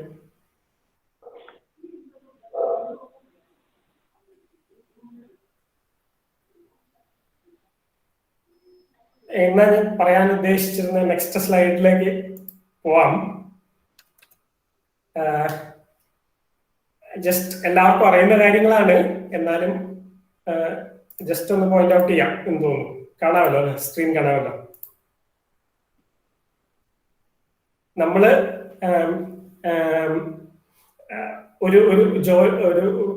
നമ്മളുടെ ഒരു പഠിത്തത്തിന്റെ അവസാന സ്റ്റേജിലേക്കൊക്കെ ആവുന്ന സമയത്ത് നമ്മളൊരു എന്താ പറയാ, ജോബ് മാർക്കറ്റിലേക്ക് ഇറങ്ങാൻ തയ്യാറായി നിൽക്കുന്ന ഒരു സമയത്ത് നമ്മൾ എന്തൊക്കെയാണ് നമ്മൾ ചെയ്യേണ്ടത് എന്നുള്ള ഒരു ജസ്റ്റ് ഒരു 5-6 പോയിന്റ്സ് ആണ്. എന്നുവെച്ചാൽ നമ്മളെപ്പോഴും നമ്മളുടെ ഒരു കരിക്കുലം വിറ്റ് CV റെസ്യൂമെ എന്ന് പറയുന്നത് ഒരു തയ്യാറാക്കി വെക്കണം. റെസ്യൂമെ തയ്യാറാക്കി വെക്കുക, CV തയ്യാറാക്കി വെക്കുക എന്നുള്ളത് ഒരു ഒരു നമുക്കൊരു ഒരു ഗുഡ് ഒരു വെൽ ഓർഗനൈസ്ഡ് ആയിട്ടുള്ള ഒരു CV നമ്മുടെ കയ്യിൽ ഉണ്ടെങ്കിൽ നമ്മളുടെ സ്ട്രെങ്ത്തും മോസ്റ്റ് ഇമ്പോർട്ടൻ്റ്ലി വീക്ക്നെസ്സും നമുക്ക് അത് അതിനകത്ത് പ്രൊജക്ട് ചെയ്യാൻ പറ്റിയിട്ട് നമുക്ക് അതിനുള്ള ഒരു ഗുഡ് ഹൈലി ഓർഗനൈസ്ഡ് CV നമ്മളുടെ കയ്യിൽ ഉണ്ടെങ്കിൽ നമ്മൾ ഒരു 25% നമുക്ക് നമ്മൾ മുന്നോട്ട് പോയി കഴിഞ്ഞു എന്നുള്ളതാണ്. CV ഉണ്ടാക്കാൻ ഉള്ള ഒരുപാട് കണ്ടന്റ് ഇന്റർനെറ്റിൽ അവൈലബിൾ ആണ്. എല്ലാവർക്കും സെർച്ച് നമ്മളെ ഫിംഗർ പ്രിന്റ്സിൽ അവൈലബിൾ ആണ് എങ്ങനെ ഒരു നല്ല റെസ്യൂമെ ഉണ്ടാക്കാം എന്നുള്ള കാര്യങ്ങൾ. നമ്മൾ ശ്രദ്ധിക്കേണ്ടത് നമ്മൾ ഈ CV നമ്മൾ വേറൊരാളുടെ കയ്യിലേക്ക് കൊടുക്കുന്നതാണ്. ഈ CV എന്ന് വെച്ചാൽ നമ്മളെയാണ് നമ്മൾ റെപ്രസെന്റ് ചെയ്യുന്നത്. ഇതിനകത്ത് നമ്മൾ അതിനകത്ത് എഴുതിയിരിക്കുന്ന ഓരോ അക്ഷരത്തിനും നമ്മൾ റെസ്പോൺസിബിൾ ആണ് എന്നുള്ള കാര്യം നമ്മൾ മറന്നുപോകരുത്. നമ്മളുടെ ഹോബി ആയിട്ട് നമുക്കിപ്പോ പ്രത്യേകിച്ച് അങ്ങനെ പറയാനായിട്ട് നമ്മളെ ഹോബി ഒന്നും ഉണ്ടാവില്ല. നമ്മള് ഒഴിവ് സമയം നമുക്ക് ഇഷ്ടംപോലെ ചിലവർക്കാണ് പറയാനൊരു ഹോബി ഒന്നും ഇല്ലാത്ത അവസരങ്ങളിൽ നമ്മൾ ഹോബി എന്തെഴുതണം എന്ന് വിചാരിച്ചിട്ട് നമ്മൾ എന്തെങ്കിലും ഒരു കാര്യം നമ്മൾ റീഡിങ് എന്ന് എഴുതും. അങ്ങനെ എഴുതി കഴിഞ്ഞാൽ നമ്മൾ ഒരു ഇന്റർവ്യൂവറിന്റെ മുമ്പിൽ പോയിരുന്നു കഴിഞ്ഞാൽ അത് ഈ നമ്മൾ ആ CV എഴുതിയിരിക്കുന്ന എല്ലാ പോയിന്റ്സും അത് നമ്മൾ ഓൺ ചെയ്യുന്ന കാര്യങ്ങളാണ്. അപ്പൊ നമ്മൾ അതിന് റെസ്പോൺസിബിൾ ആണ്. അപ്പൊ നമുക്കുള്ളത് നമ്മളുടെ സ്ട്രെങ്ത് നമുക്ക് അതിനകത്തുള്ള കാര്യങ്ങൾ സത്യസന്ധമായിട്ട് നമ്മൾ അത് ഉണ്ടാക്കുക എന്നുള്ളത് വളരെ ഇമ്പോർട്ടന്റ് ആയിട്ടുള്ള ഒരു കാര്യമാണ്. അപ്പോ നമ്മൾക്ക് ഇല്ലാത്തൊരു കാര്യം നമ്മൾ വെറുതെ for the sake of adding into it നമ്മൾ ചെയ്തു കഴിഞ്ഞാൽ അത് ഒരു വളരെയധികം ബാഡ് ഇമ്പാക്ട് അത് നമ്മൾക്ക് ഉണ്ടാക്കും. കാരണം അതിന്റെ അർത്ഥം എന്താണെന്ന് വെച്ചാൽ വി ആർ നോട്ട് നമ്മളൊരു പറയുന്ന ഒരു കാര്യം നമ്മളത് പ്രവർത്തിക്കുന്ന ആളല്ല, നമ്മൾ വെറുതെ പറയുന്ന ഒരാളാണ് എന്നുള്ള ഒരു ഇംപ്രഷൻ നമുക്ക് അതിൽ നിന്നൂടെ ഉണ്ടാവും. അപ്പൊ നമ്മള് CV ഉണ്ടാക്കുമ്പോൾ എപ്പോഴും കുറച്ച് പ്രൊഫഷണൽ ആയിട്ട് ഉണ്ടാക്കാൻ ശ്രദ്ധിക്കുക. അത് കണ്ടന്റ് അവൈലബിൾ ആണ്. അങ്ങനെ അതിനെ സഹായിക്കുന്ന ആൾക്കാരുണ്ട്. അവരുമായിട്ട് അല്ലെങ്കിൽ നമുക്കറിയാവുന്ന ഏതെങ്കിലും ഹയർ പൊസിഷനിൽ ഇരിക്കുന്ന ആൾക്കാരെ അവരെ കാണിക്കുക നമ്മൾ ഉണ്ടാക്കിയതിനു ശേഷം ഇതാണ് അതിനകത്ത് നമുക്ക് എന്തെങ്കിലും ആഡ് ചെയ്യേണ്ടതുണ്ടോ. നമ്മളെ അറിയാവുന്ന ആൾക്കാരെ കാണിച്ചാൽ എന്താ ഗുണം എന്ന് വെച്ചാൽ നമുക്ക് നമ്മളുടെ സ്ട്രെങ്ത് ആണ് എന്ന് നമ്മൾ തന്നെ നമ്മളത് ചിന്തിച്ചിട്ടില്ലാത്ത ഒരു കാര്യം നമുക്ക് ചിലപ്പോൾ വേണമെങ്കിൽ അതിനകത്ത് ആഡ് ചെയ്യാൻ പറ്റുമായിരിക്കും. അങ്ങനെ നമ്മളെ അറിയുന്ന ഒരാളോട് നമുക്ക് കാണിച്ചാൽ കൂടുതൽ ഗുണമായിരിക്കും. അങ്ങനെ കാണിക്കാൻ പറ്റാത്തവരാണെങ്കിൽ അതിന് കുഴപ്പമൊന്നുമില്ല. എപ്പോഴും നമ്മൾ വേറെ ഒരു നന്നായിട്ട് അറിയുന്ന ഒരാളെ നമ്മളൊരു വെൽ ഓർഗനൈസ്ഡ് ആയിട്ടുള്ള ഒരു CV ഉണ്ടാക്കിയിട്ട് അയാളുടെ സഹായം കൂടെ തേടുന്നത് വളരെ നല്ലതായിരിക്കും. പിന്നെ അടുത്തൊരു പോയിന്റ് ആയിട്ട് നമുക്ക് ചെയ്യേണ്ടത് നമ്മൾ എപ്പോഴും ഒരു ഒഫീഷ്യൽ കമ്മ്യൂണിക്കേഷൻ ഇമെയിൽസ് എഴുതാൻ നമ്മൾ എപ്പോഴും ഒഫീഷ്യൽ നമ്മൾ വേറൊരാളോട് കമ്മ്യൂണിക്കേറ്റ് ചെയ്യുമ്പം നമ്മൾ ഒരു കത്ത് എഴുതുകയാണെങ്കിൽ ഒരു ഒഫീഷ്യൽ ലെറ്റർ എഴുതുകയാണെങ്കിൽ ഒരു ഇമെയിൽ എഴുതാനും നമുക്ക് എങ്ങനെ എഴുതണം, എന്തൊക്കെയായിരിക്കണം നമ്മൾ ആ ഇമെയിലിൽ നമ്മൾ ഉൾപ്പെടുത്തേണ്ടത് എന്നൊക്കെ നമ്മൾ ഒരു ബേസിക് നോളജ് ഉണ്ടാക്കി വെക്കണം. അതിപ്പോ തന്നെ നമ്മൾ പഠിച്ചുകൊണ്ടിരിക്കുന്ന കാലത്ത് തന്നെ നമ്മൾ അത് പ്രാക്ടീസ് ചെയ്യണം. പ്രാക്ടീസിലൂടെ മാത്രമേ നമുക്കത് ഉണ്ടാക്കിയെടുക്കാൻ പറ്റുള്ളൂ. അത് നമുക്ക് പ്രാക്ടീസോട് കൂടെ കിട്ടുന്നതാണ്. അല്ലാതെ നമുക്ക് ഒന്ന് നമ്മളിപ്പോ ഒരു വീഡിയോ കേട്ടിട്ട് അല്ലെങ്കിൽ ഒരു ക്ലാസ് കേട്ടിട്ട് പഠിക്കാവുന്നതിൽ കൂടുതൽ നമ്മളത് പ്രാക്ടീസ് ചെയ്ത് എഴുതി നമ്മൾ കമ്മ്യൂണിക്കേറ്റ് ഇമെയിൽ എഴുതാനാണെങ്കിൽ ഇമെയിൽ വഴി കമ്മ്യൂണിക്കേറ്റ് ചെയ്ത് നമുക്ക് മനസ്സിലാവും. ഇമെയിൽ കമ്മ്യൂണിക്കേഷൻ വളരെയധികം ഇനി നമ്മളൊരു മൾട്ടിനാഷണൽ കമ്പനിയിലോ അല്ലെങ്കിൽ ഒരു കമ്പനിയിൽ വർക്ക് ചെയ്യുകയാണെങ്കിൽ ഇത്തരം ഇമെയിലുകൾ എഴുതുന്നതിന് നമ്മൾ കമ്മ്യൂണിക്കേറ്റ് ചെയ്യുന്ന ഇമെയിലിന്റെ സ്ട്രക്ചറിന്, നമ്മളുടെ ലാംഗ്വേജിന്റെ ടോണിന് ഇതിനൊക്കെ വളരെയധികം അല്ലെങ്കിൽ നമ്മൾ ആരെ ഒക്കെ ആഡ് ചെയ്യണം ഇമെയിലിൽ എന്നുള്ളത് വെച്ചാൽ നമ്മളൊരു ക്ലയന്റിനോട് നമ്മൾ അയക്കുകയാണെങ്കിൽ നമ്മളുടെ ഹയർ ഒഫീഷ്യലിന്റെ അല്ലെങ്കിൽ നമ്മൾ സെൻഡ് ചെയ്യുന്ന ആ വ്യക്തിയുടെ ഹയർ ഒഫീഷ്യലിനെ ആഡ് ചെയ്യണോ, അങ്ങനെ അത് ഒരുപാട് സ്ട്രാറ്റജിക് കാര്യങ്ങൾ അതിനകത്ത് ഉണ്ട്. അത് നമ്മൾ സാവധാനം പഠിക്കുകയുള്ളൂ. ആദ്യം നമ്മൾ അതിന്റെ ഒരു സ്ട്രക്ചർ എങ്ങനെ നമ്മൾ ഒരു ഒഫീഷ്യൽ കമ്മ്യൂണിക്കേഷൻ ചെയ്യാം ഇമെയിൽ വഴി, അല്ലാതെ നമ്മളൊരു കത്ത് എഴുതുകയാണെങ്കിൽ ഒരു ഒഫീഷ്യൽ ലെറ്റർ ഒക്കെ, അതുപോലുള്ള എങ്ങനെ നമ്മൾ അവരെ കമ്മ്യൂണിക്കേറ്റ് ചെയ്യാം എന്ന് നമ്മളത് പ്രാക്ടീസ് ചെയ്യണം. അത് കൂടാതെ നമുക്കൊരു നല്ല ഒരു ജോലി കിട്ടാൻ വേണ്ടിയിട്ട് നമ്മളൊരു നെറ്റ്വർക്ക് ഉണ്ടാക്കണം. നമ്മളെ സഹായിക്കാൻ കഴിയുന്ന ഒരുപാട് ആൾക്കാരുടെ ഒരു നെറ്റ്വർക്ക്, നമുക്ക് കമ്മ്യൂണിക്കേറ്റ് ചെയ്യാൻ പറ്റുന്ന ആൾക്കാരുടെ ഒരു നെറ്റ്വർക്ക്, അല്ലെങ്കിൽ നമുക്ക് സഹായം കിട്ടാവുന്ന ആൾക്കാരുടെ നെറ്റ്വർക്ക് നമ്മൾ ഉണ്ടാക്കി വെക്കണം. അവരോട് നമുക്ക് അപ്രോച്ച് ചെയ്യാൻ പറ്റുന്ന ഒരു ഗ്രൂപ്പ് ഓഫ് ആൾക്കാരുടെ നെറ്റ്വർക്ക് എപ്പോഴും നമ്മൾ ഉണ്ടാക്കി വെക്കണം. ശരിക്കും നെറ്റ്വർക്കിംഗ് എന്ന് പറഞ്ഞു കഴിഞ്ഞാൽ അത് വളരെയധികം വാല്യൂ ഉള്ള ഒരു കാര്യമാണ്. അതിനൊരു ഉദാഹരണം പറഞ്ഞു കഴിഞ്ഞാല് കമ്പ്യൂട്ടർ സയൻസ്, ഞാൻ കമ്പ്യൂട്ടർ സയൻസ് പഠിപ്പിക്കുന്ന ആ രീതിയിൽ പറഞ്ഞാല് പണ്ടത്തെ കാലത്ത് 1950s computers started into existence ആയിരുന്ന സമയത്ത് ഒരു മെഷീൻ സ്മാർട്ട് ആണ് എന്ന് പറയുക, ഒരു ഹൈലി ക്വാളിഫൈഡ് മെഷീൻ ആണ് എന്ന് പറയാം അതിന്റെ സ്പീഡ് നോക്കിയിട്ടായിരുന്നു. എത്രത്തോളം സ്പീഡായിട്ട് അതിനെ കമ്പ്യൂട്ട് ചെയ്യാൻ പറ്റും എന്നുള്ളതായിരുന്നു ഒരു കാലത്ത് സ്മാർട്ട് എന്ന് പറഞ്ഞിരുന്നത്. മനുഷ്യന്മാരുടെ കാര്യമായിട്ടാണെങ്കിലും നമ്മൾ എത്രത്തോളം എഫിഷ്യന്റ് ആയിട്ട് ഒരു ജോലി ചെയ്യുന്നു എന്നുള്ളത് ഒരു തരത്തിലുള്ള സ്മാർട്ട്നെസ് ആണ്. ഇപ്പോഴത്തെ കാലത്തോട്ട് ഇവോൾവ് ചെയ്യുന്നതിനനുസരിച്ച്, കാലം മുന്നോട്ട് പോകുന്നതിനനുസരിച്ച് സ്മാർട്ട്നെസ്സിന്റെ ഡെഫിനേഷൻ കുറച്ച് മാറിയിട്ടുണ്ട്. നമ്മൾ എത്രത്തോളം എഫിഷ്യന്റ് ആയിട്ട് കമ്പ്യൂട്ട് ചെയ്യാൻ, മെഷീൻസിന്റെ കാര്യം പറയാം, കമ്പ്യൂട്ടേഴ്സിന്റെ കാര്യം പറയുകയാണെങ്കിൽ എത്രത്തോളം ഫാസ്റ്റ് ആയിട്ട് കമ്പ്യൂട്ട് ചെയ്യാം എന്നുള്ളത് മാറിയിട്ട് അതിന് എത്രത്തോളം കമ്മ്യൂണിക്കേറ്റ് ചെയ്യാനുള്ള കേപ്പബിലിറ്റി ഉണ്ട് എന്നുള്ളത് നോക്കിയിട്ടാണ് അത് സ്മാർട്ട് ആണോ എന്ന് നോക്കുക. സ്മാർട്ട് TV, സ്മാർട്ട് ഹോം എന്നൊക്കെ കേട്ടിട്ടില്ലേ? സ്മാർട്ട് TV എന്ന പണ്ട് നമുക്ക് TV ഉണ്ടായിരുന്നല്ലോ, ഇപ്പൊ നമുക്ക് സ്മാർട്ട് TV എന്ന് കേട്ടിട്ടില്ലേ? സ്മാർട്ട് ഫോൺ അല്ലേ? സ്മാർട്ട് ഫോൺ നമ്മളെല്ലാവരുടെയും കയ്യിലില്ലേ? പണ്ടത്തെ ഫോൺ ആയിരുന്നു, ഇപ്പൊ അത് സ്മാർട്ടായി. അതെങ്ങനെയാണ്? സ്മാർട്ട് TV പണ്ട് അത് എത്രത്തോളം നന്നായിട്ട് TVക്ക് കാണിക്കാൻ പറ്റും എന്നുള്ളതല്ല, എത്രത്തോളം ഭംഗിയായിട്ട് പിക്ചേഴ്സ് പ്രൊജക്ട് ചെയ്യാൻ പറ്റും എന്നുള്ള രീതിയിലല്ല സ്മാർട്ട് ആണോ അല്ലയോ എന്ന് നോക്കുന്നത്. TVക്ക് കമ്മ്യൂണിക്കേറ്റ് ചെയ്യാനുള്ള കഴിവുണ്ടോ എന്ന് നോക്കിയിട്ടാണ് അത് സ്മാർട്ട് ആണോ അല്ലയോ എന്ന് പറയുന്നത്. അപ്പോ നമുക്ക് എത്രത്തോളം നമുക്ക് കമ്മ്യൂണിക്കേഷൻ ഉണ്ടോ, നമുക്ക് എത്രത്തോളം ആൾക്കാരുടെ സപ്പോർട്ട് ഉണ്ടോ, നമ്മളുടെ നെറ്റ്വർക്ക് എത്രത്തോളം ഡെൻസ് ആണോ, അതിനനുസരിച്ച് നമ്മളുടെ സ്ട്രെങ്ത് കൂടിക്കൊണ്ടുവരും. അപ്പൊ നമുക്കൊരു ഒരു ഗുഡ് എമൗണ്ട് ഓഫ് പീപ്പിളിന്റെ ഒരു നെറ്റ്വർക്ക് ഉണ്ടാവുക എന്നുള്ളത് എപ്പോഴും നമുക്ക് മുന്നോട്ട് ജീവിക്കും എന്നതിന് ഒരു നിർബന്ധമായിട്ടുള്ള ഒരു കാര്യമാണ്. നമ്മുടെ സമയം എത്രത്തോളം ഉണ്ട്, എങ്ങനെയാണ് നമ്മുടെ സമയം വൈകുന്നില്ലല്ലോ അല്ലെ? ഒരു 5-8 മിനിറ്റും കൂടി നമുക്ക് എടുക്കാം. അതിനകത്ത് നമുക്കൊരു ലാസ്റ്റിൽ കുറച്ച് ക്വസ്റ്റ്യൻസ് എന്തെങ്കിലും ഉണ്ടെങ്കിൽ ചോദിക്കാവുന്ന ഒരു കൂടി കൊടുക്കാം. ഓക്കെ ശരി.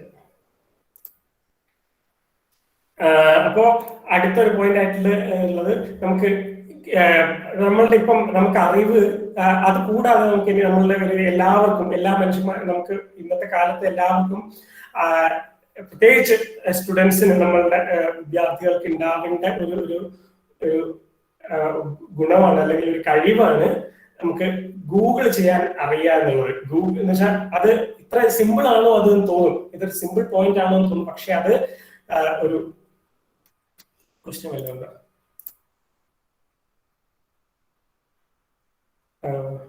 ഇല്ലല്ലോ, എനിക്കൊരു message. Hello hello hello hello നമസ്കാരം.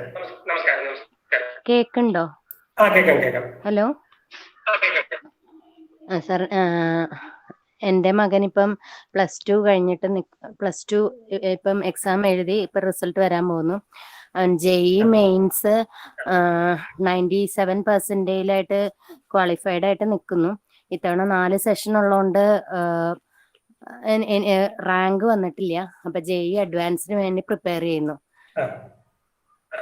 അപ്പം ആക്ച്വലി സത്യം പറഞ്ഞു കഴിഞ്ഞാൽ ആദ്യം അവൻ പറയാറുള്ളത് ഫിസിക്സ് റിസർച്ചിന് പോകണം, ആ ഒരു രീതിയിലൊക്കെ ആയിരുന്നു പറയാറുണ്ടായിരുന്നത്.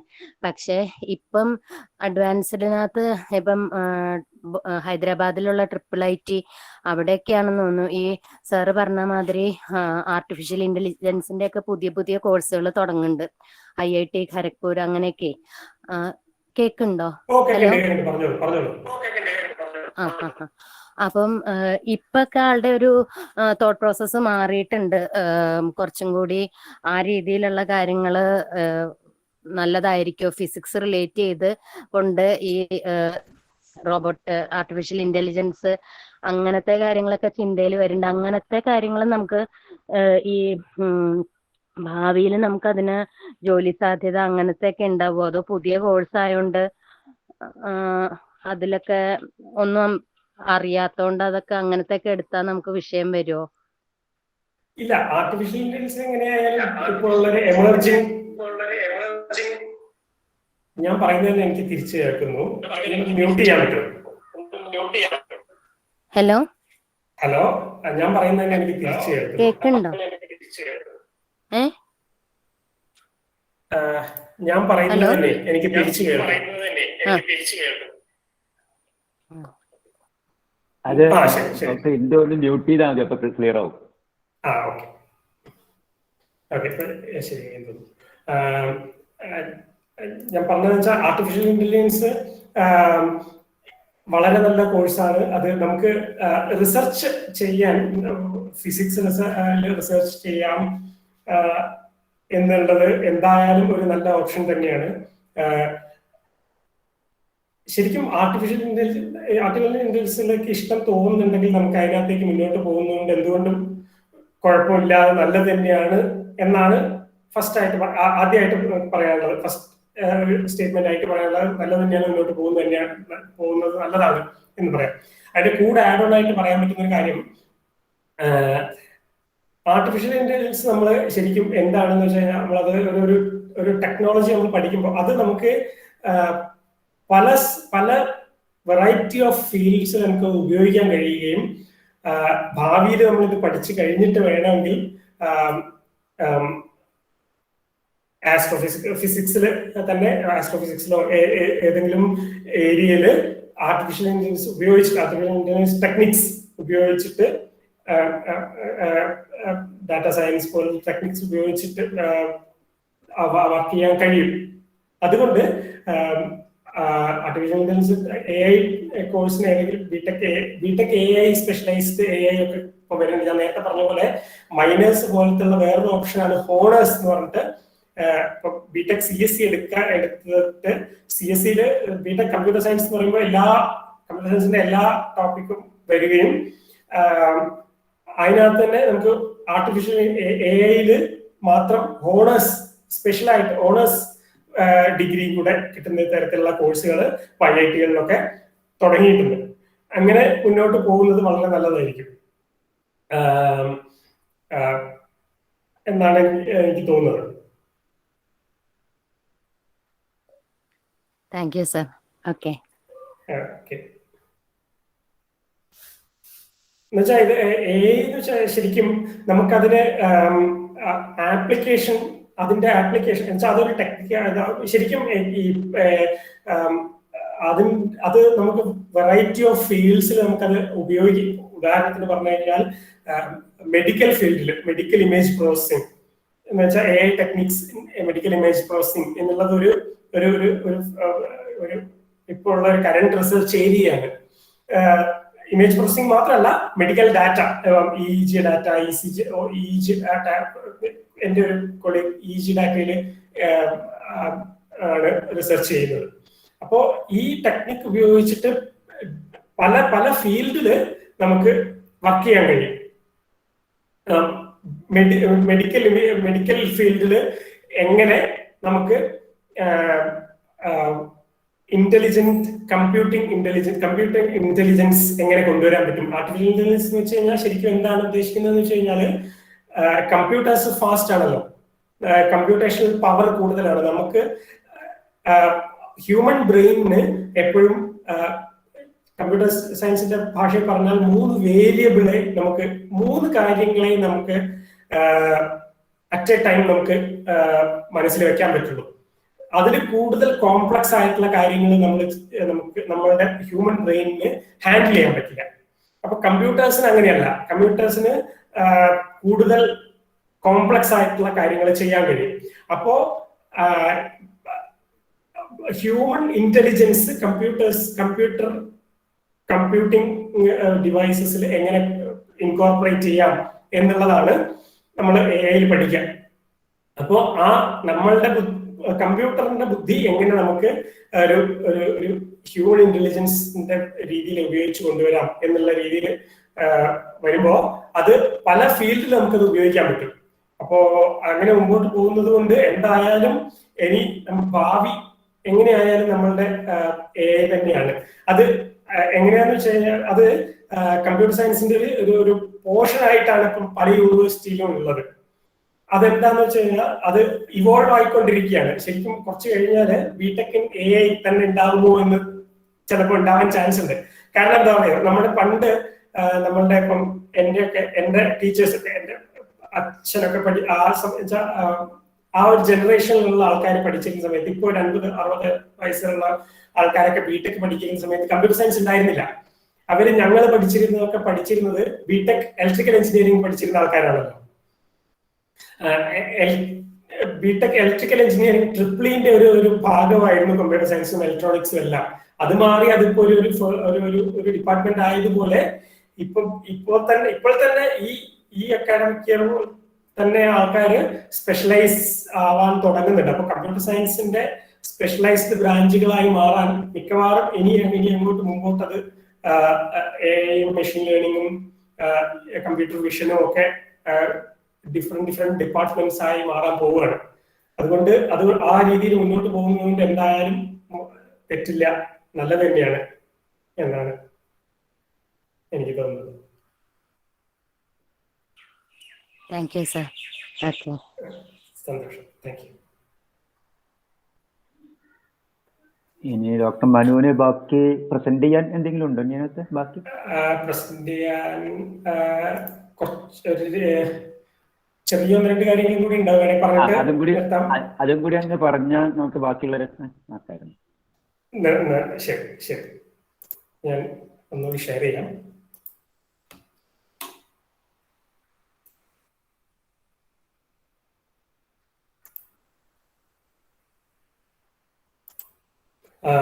എന്റെ സ്ക്രീൻ കാണുന്നുണ്ടല്ലോ? കാണുന്നുണ്ട്. എല്ലാവർക്കും അറിയുന്ന കാര്യങ്ങളാണ്. എന്നാലും നമ്മൾ പറഞ്ഞുകൊണ്ടിരുന്നത് ഗൂഗിള് ചെയ്യാൻ അറിയാം, ലേൺ ടു ഗൂഗിൾ എന്ന് വെച്ചാൽ ഗൂഗിള് ചെയ്യാൻ നമുക്ക് എന്താ അറിയാനുണ്ടോ എന്ന് തോന്നും. പക്ഷെ അതിനൊരു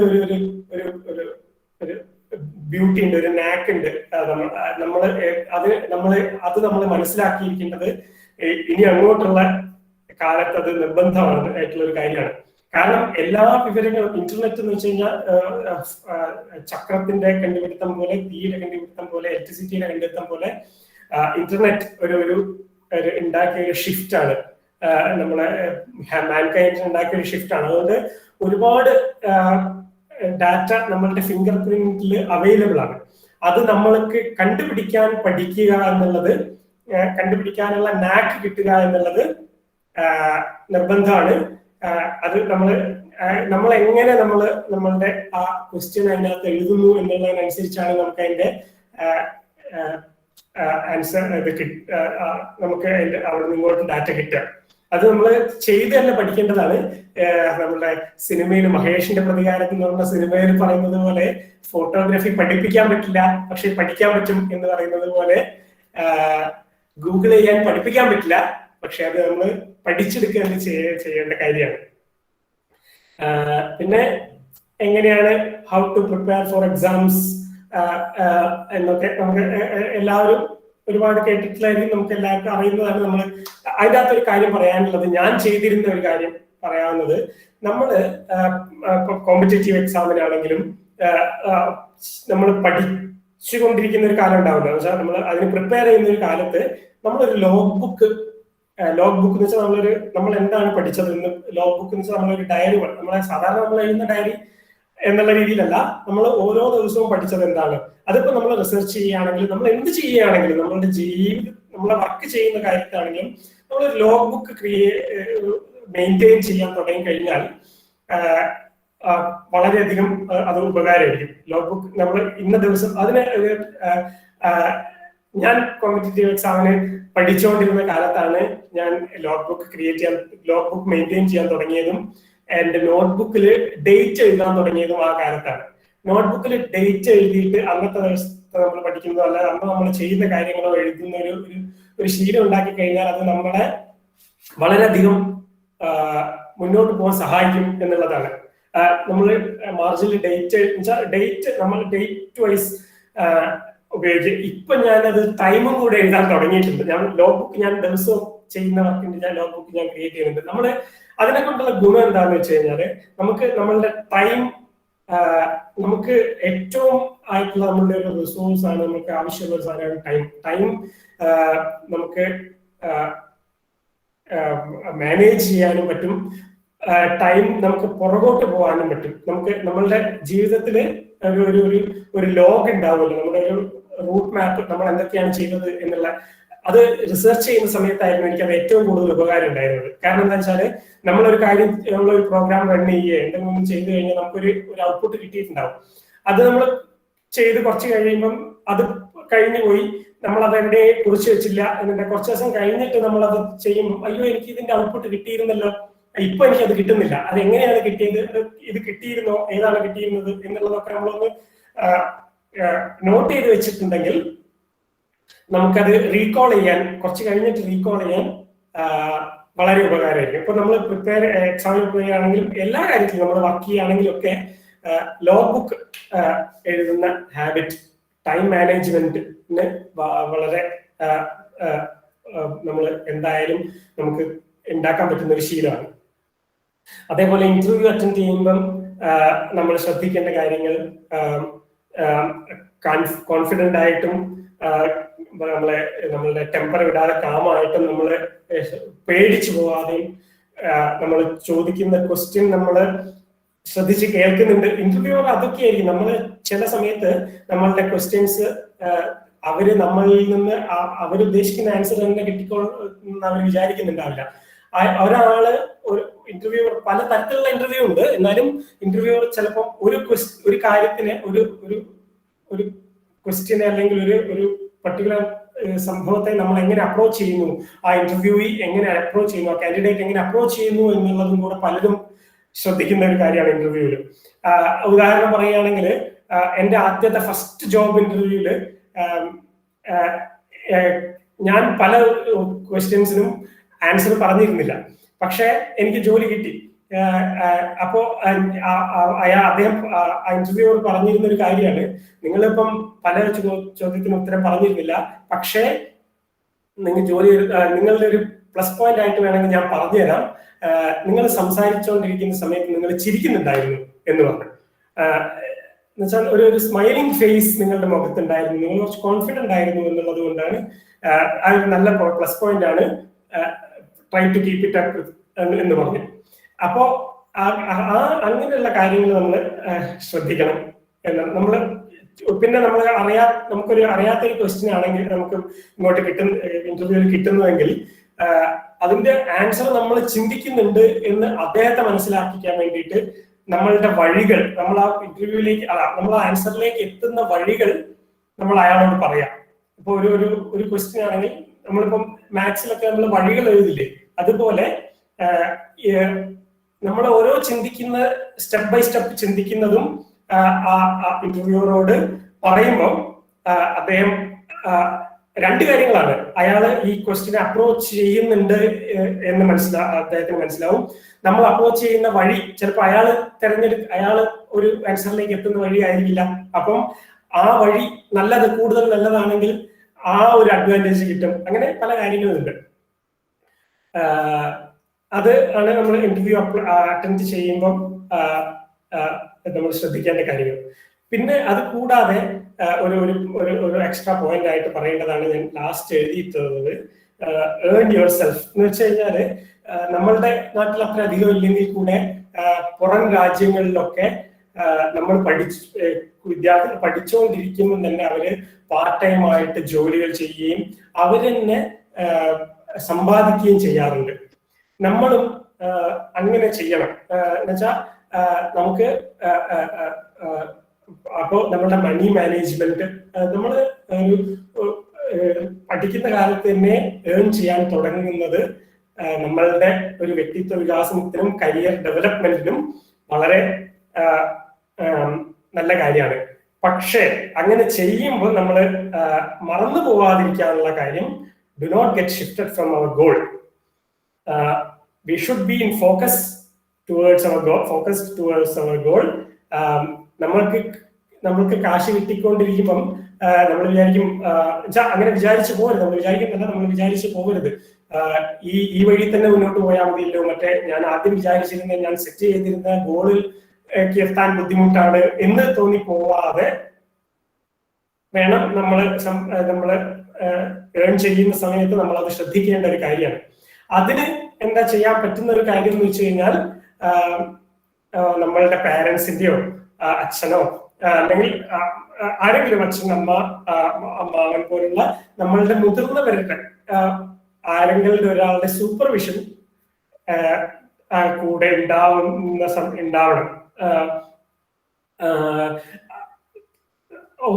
നമുക്ക് അല്ലെങ്കിൽ നമ്മളുടെ റിലേറ്റീവ്സ് തന്നെ, അല്ലെങ്കിൽ അതുപോലെ നമുക്ക് അറിയാം, മിനിമം നമ്മളുടെ ഒരു പ്രീവിയസ് ജനറേഷൻ ആയിരിക്കണം. ഒരു 20 വയസ്സ് ഒരു ഡിഫറൻസ് എങ്കിലും ഉണ്ടാവുന്ന ആളായിരിക്കും നല്ലത്. എക്സെപ്ഷൻസ് എപ്പോഴും ഉണ്ടാവും. നമ്മളുടെ ഏട്ടനായാലും ചേച്ചി അങ്ങനെ ആരെങ്കിലും ഒക്കെ ആവുന്നതിന് കുഴപ്പമില്ല. എപ്പോഴും നമ്മളുടെ ഒരു പ്രീവിയസ് ജനറേഷനിലുള്ള ഒരാളുടെ ഒരു സൂപ്പർവിഷനോട് കൂടെ ഇത് ചെയ്താൽ ആയിരിക്കും നമുക്ക് കൂടുതൽ മുന്നോട്ട് പോകാൻ സാധിക്കുക. ഇതൊക്കെയാണ് എനിക്ക് നിങ്ങളോട് സംസാരിക്കണമെന്ന് തോന്നിയപ്പോൾ ഞാൻ ഒരു ചെറിയൊരു ഇതായിട്ട് ഓരോ പോയിന്റ്സ് ആയിട്ട് എഴുതി വെച്ചിട്ടുള്ളത്. നിങ്ങൾക്ക് എന്തെങ്കിലും സംസാരിക്കണം, എന്തെങ്കിലും എന്നോട് കൺവേ ചെയ്യണം എന്നുണ്ടെങ്കിൽ വളരെയധികം സന്തോഷത്തോടുകൂടെ ഞാൻ അതിനു വേണ്ടി ആഗ്രഹിക്കുകയാണ്. മനു, നമസ്കാരം. 2-3 കാര്യങ്ങൾ കൂട്ടിച്ചേർക്കാം. അതായത് നേരത്തെ ദാസും എന്ന് പറഞ്ഞ അദ്ദേഹവും പറഞ്ഞതുപോലെ, മനുവിനോട് ക്ലാസ് എടുക്കാൻ പറയുന്ന സമയത്ത് ഒരിക്കലും ഇന്ന് ടോപ്പിക്ക് പറഞ്ഞിട്ടില്ല. പക്ഷെ മനു അവതരിപ്പിച്ച ടോപ്പിക്ക് വളരെ കൃത്യമാണെന്നാണ് എനിക്ക് പറയാനുള്ളത്. കാരണം എന്താ വെച്ചാൽ നമ്മുടെ ചിന്ത ഒരുപോലെ പോയി എന്നുള്ളതാണ്. ഞാനിപ്പോ അതായത് പറഞ്ഞ നമ്മുടെ കുട്ടികൾക്കുള്ള ഒരു ഡയറക്ഷനാണ് പ്രൈവറ്റൈസേഷൻ. ഗോൾ സെറ്റ് ചെയ്യുമ്പോൾ പ്രൈവറ്റൈസേഷൻ പരിഗണിക്കണം എന്നുള്ളത് ഒരു വലിയൊരു മെസ്സേജാണ്. അതുപോലെ ഇപ്പൊ ഈ പറഞ്ഞ വേറെ ഈ രണ്ടും ഞാൻ സെപ്റ്റംബറിലും 2 വെബിനാർ അറേഞ്ച് ചെയ്തിട്ടുണ്ട്. സ്റ്റാർട്ടപ്പിലെ നമ്മുടെ മേഖലയിലെ കുറെ ആൾക്കാരുണ്ട്. അതിൽ 2-3 പേരുടെ ഒരു സ്റ്റാർട്ടപ്പ് എന്നുള്ള രീതിയിൽ ഒരു വെബിനാർ. അതുപോലെ തന്നെ എന്റർടൈൻമെന്റ് ബിസിനസ്, അമേരിക്കയിൽ നമ്മുടെ തന്നെ വിനോദ് ഭട്ടതിരിപ്പാടിന്റെ മകളുടെ ഭർത്താവ് എന്റർടൈൻമെന്റിന്റെ ഒരു ലോകത്ത് വലിയൊരു ടോപ്പ് ഓഫീസ് പദവിയിൽ ജോലി, അദ്ദേഹം ഒരു ദിവസം നമ്മുടെ ഒരു വെബിനാറായിട്ട് വരാന്ന് പറഞ്ഞിട്ട്. എന്ന് പറഞ്ഞാല് മനു ആ ഒരു ടോപ്പിക് അവതരിപ്പിച്ചല്ലോ, അതേ രീതിയിൽ 2 നമ്മൾ വെബിനാർ ഓൾറെഡി സെറ്റ് ചെയ്തിട്ടുണ്ട്. നമ്മുടെ ചിന്ത ഒരുപോലെ പോയി എന്നുള്ളതാണ്. പിന്നെ അതുപോലെ ആ നെറ്റ്വർക്കിങ്ങും വളരെ കറക്റ്റ് ആണ്. നമ്മൾ ഈ 1 വർഷം കൊണ്ട് പൂജാ പഠന പദ്ധതിയിലൂടെ ഉദ്ദേശിച്ചതും ഒരു നെറ്റ്വർക്കിംഗ് ആണ്. ഇപ്പൊ നമ്മൾ പറയാറുണ്ട് മുസ്ലിം പള്ളികളിൽ നിന്ന് ബാങ്ക് കൊടുത്തു കഴിഞ്ഞാൽ ലോകം മുഴുവൻ എത്തുമെന്ന്. അതുപോലെ നമ്മൾ ഈ പൂജാ പഠന പദ്ധതിയിലൂടെ സാമൂഹ്യ ബോധവും സാംസ്കാരിക ബോധവും നമ്മുടെ ആൾക്കാരെ വളർത്തിയെടുക്കുക. നേരെ പറഞ്ഞിട്ട് എനിക്ക് തോന്നുന്നു ഓരോ വാക്കും കറക്റ്റാണ്. Every job has to dignity എന്ന് പറഞ്ഞാൽ വളരെ കറക്റ്റ്. നമ്മൾ ശാന്തിക്കാരനായാൽ പോലും ഇപ്പൊ ഞാനിപ്പോ ജോലി ചെയ്യുന്ന ഒപ്പം തന്നെ ഞാനൊരു അമ്പലത്തിൽ ശാന്തി ചെയ്യുന്നുണ്ട്. അപ്പൊ എനിക്ക് ആ അമ്പലത്തിൽ വളരെ കൺട്രോൾ ഉണ്ട്. ആ അമ്പലത്തിലെ ഒരു വലിയൊരു മോബിനെ ആ അമ്പലത്തില് ദിവസം നിത്യേന വരുന്ന അല്ലെങ്കിൽ ആഴ്ചയിൽ ഒരു ദിവസം വരുന്ന വലിയൊരു പബ്ലിക് എന്റെ കൺട്രോളിലാണ് എന്ന് പറഞ്ഞാൽ ഞാൻ ഒരു കടിഞ്ഞാൺ ഇങ്ങനെ തിരിക്കും പോലെ പിന്നെ പുരുഷന്മാര് വരുന്നുണ്ടാവില്ല അമ്പലത്തില്, സ്ത്രീകളായിരിക്കും വരുന്നത്.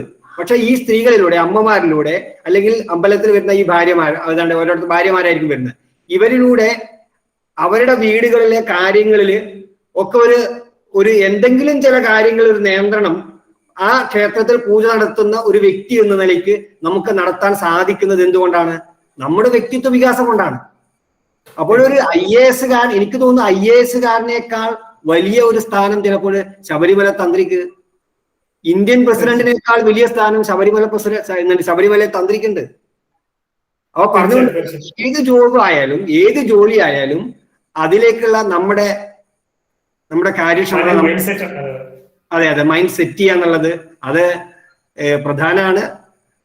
അപ്പൊ ആ രീതിയിൽ നമ്മൾ ഓരോ കുട്ടികളും നമുക്ക് വളർത്തിക്കൊണ്ടുവരാൻ സാധിക്കണം. ഈ നെറ്റ്വർക്ക് നമുക്ക് ഈ പൂജാ പഠനത്തിലൂടെ നമ്മളെ എല്ലാ മേഖലകളിലും എത്തിച്ചേരുക എന്നുള്ളത് തന്നെയാണ്.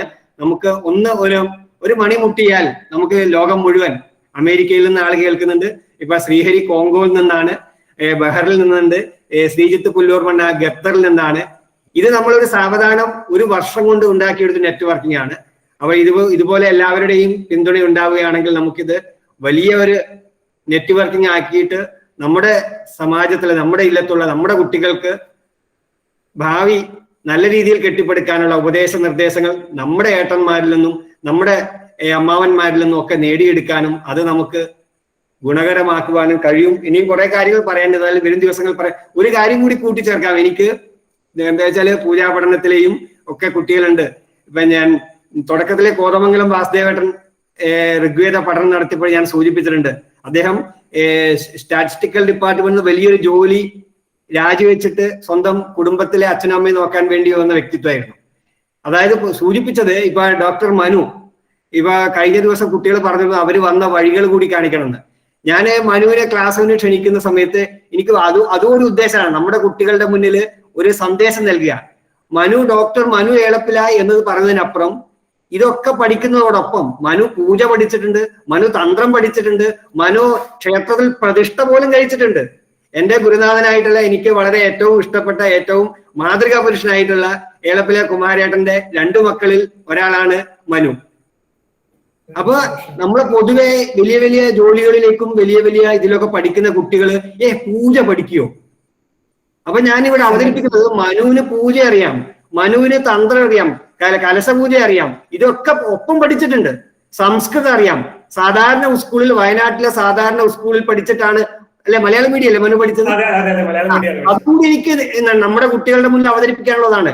സാധാരണ വയനാട്ടിലെ ഒരു മലയാളം മീഡിയം സ്കൂളിൽ പഠിച്ച്, അന്ന് എനിക്ക് തോന്നുന്നു സ്കൂളിൽ സംസ്ഥാന യുവജനോത്സവത്തിൽ വരെ പല മത്സരങ്ങളിലും 1ാം സ്ഥാനം കരസ്ഥമാക്കിയ വ്യക്തിത്വം കൂടിയാണ് മനു.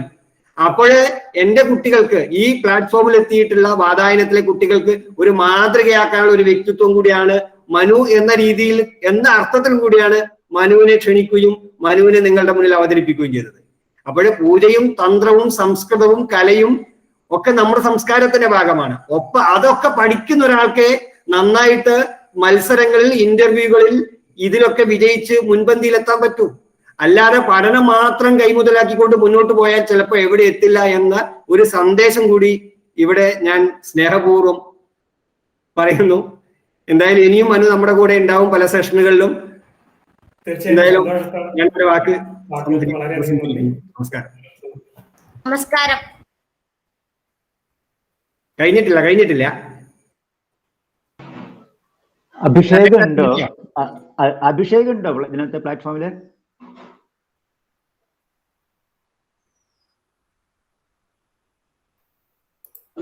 അഭിഷേക്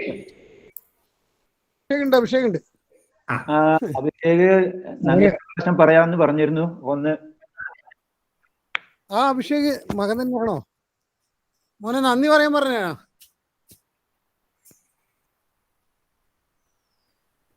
അഭിഷേക് വേറൊരു ക്ലാസ്സിൽ കൂടി കയറി ഇപ്പൊ അതാണ് നന്ദി. അങ്ങനെയല്ലേ പ്രോഗ്രാമിന്റെ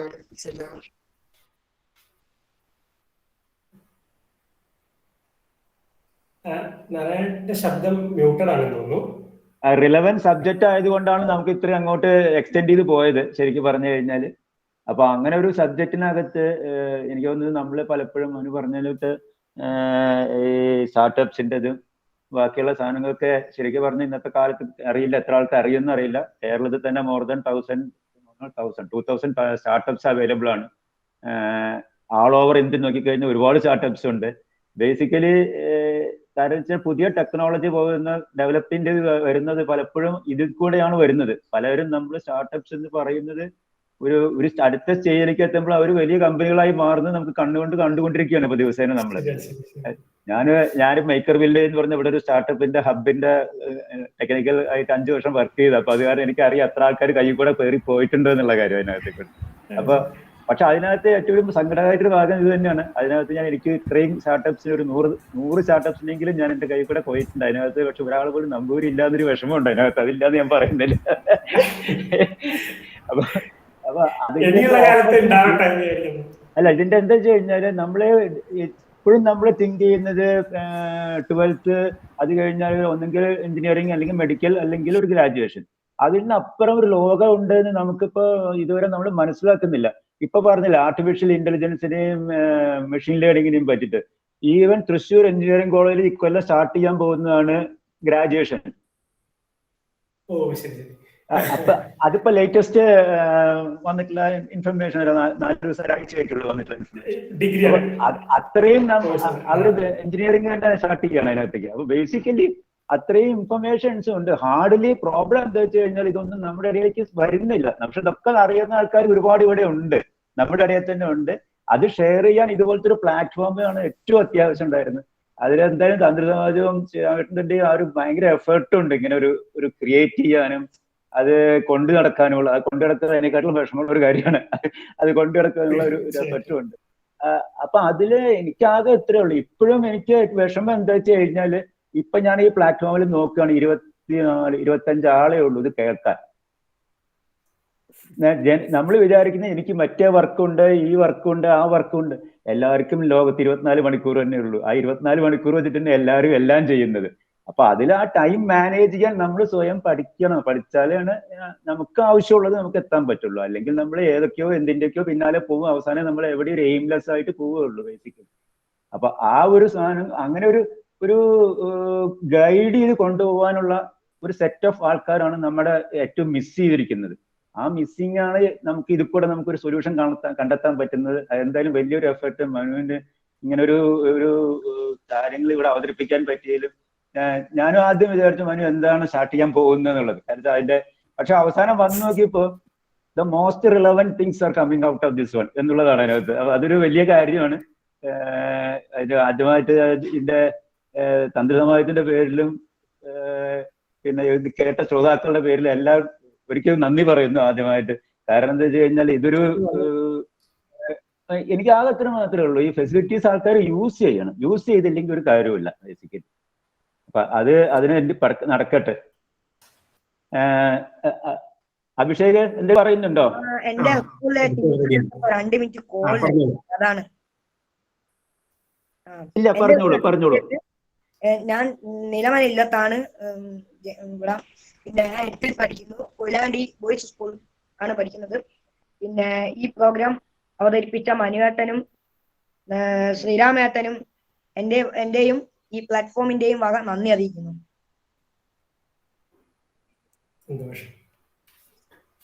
താങ്ക് യു ഡോക്ടർ മനു. നമസ്കാരം. സന്തോഷം. ഞാൻ ഋഷി. എന്തായാലും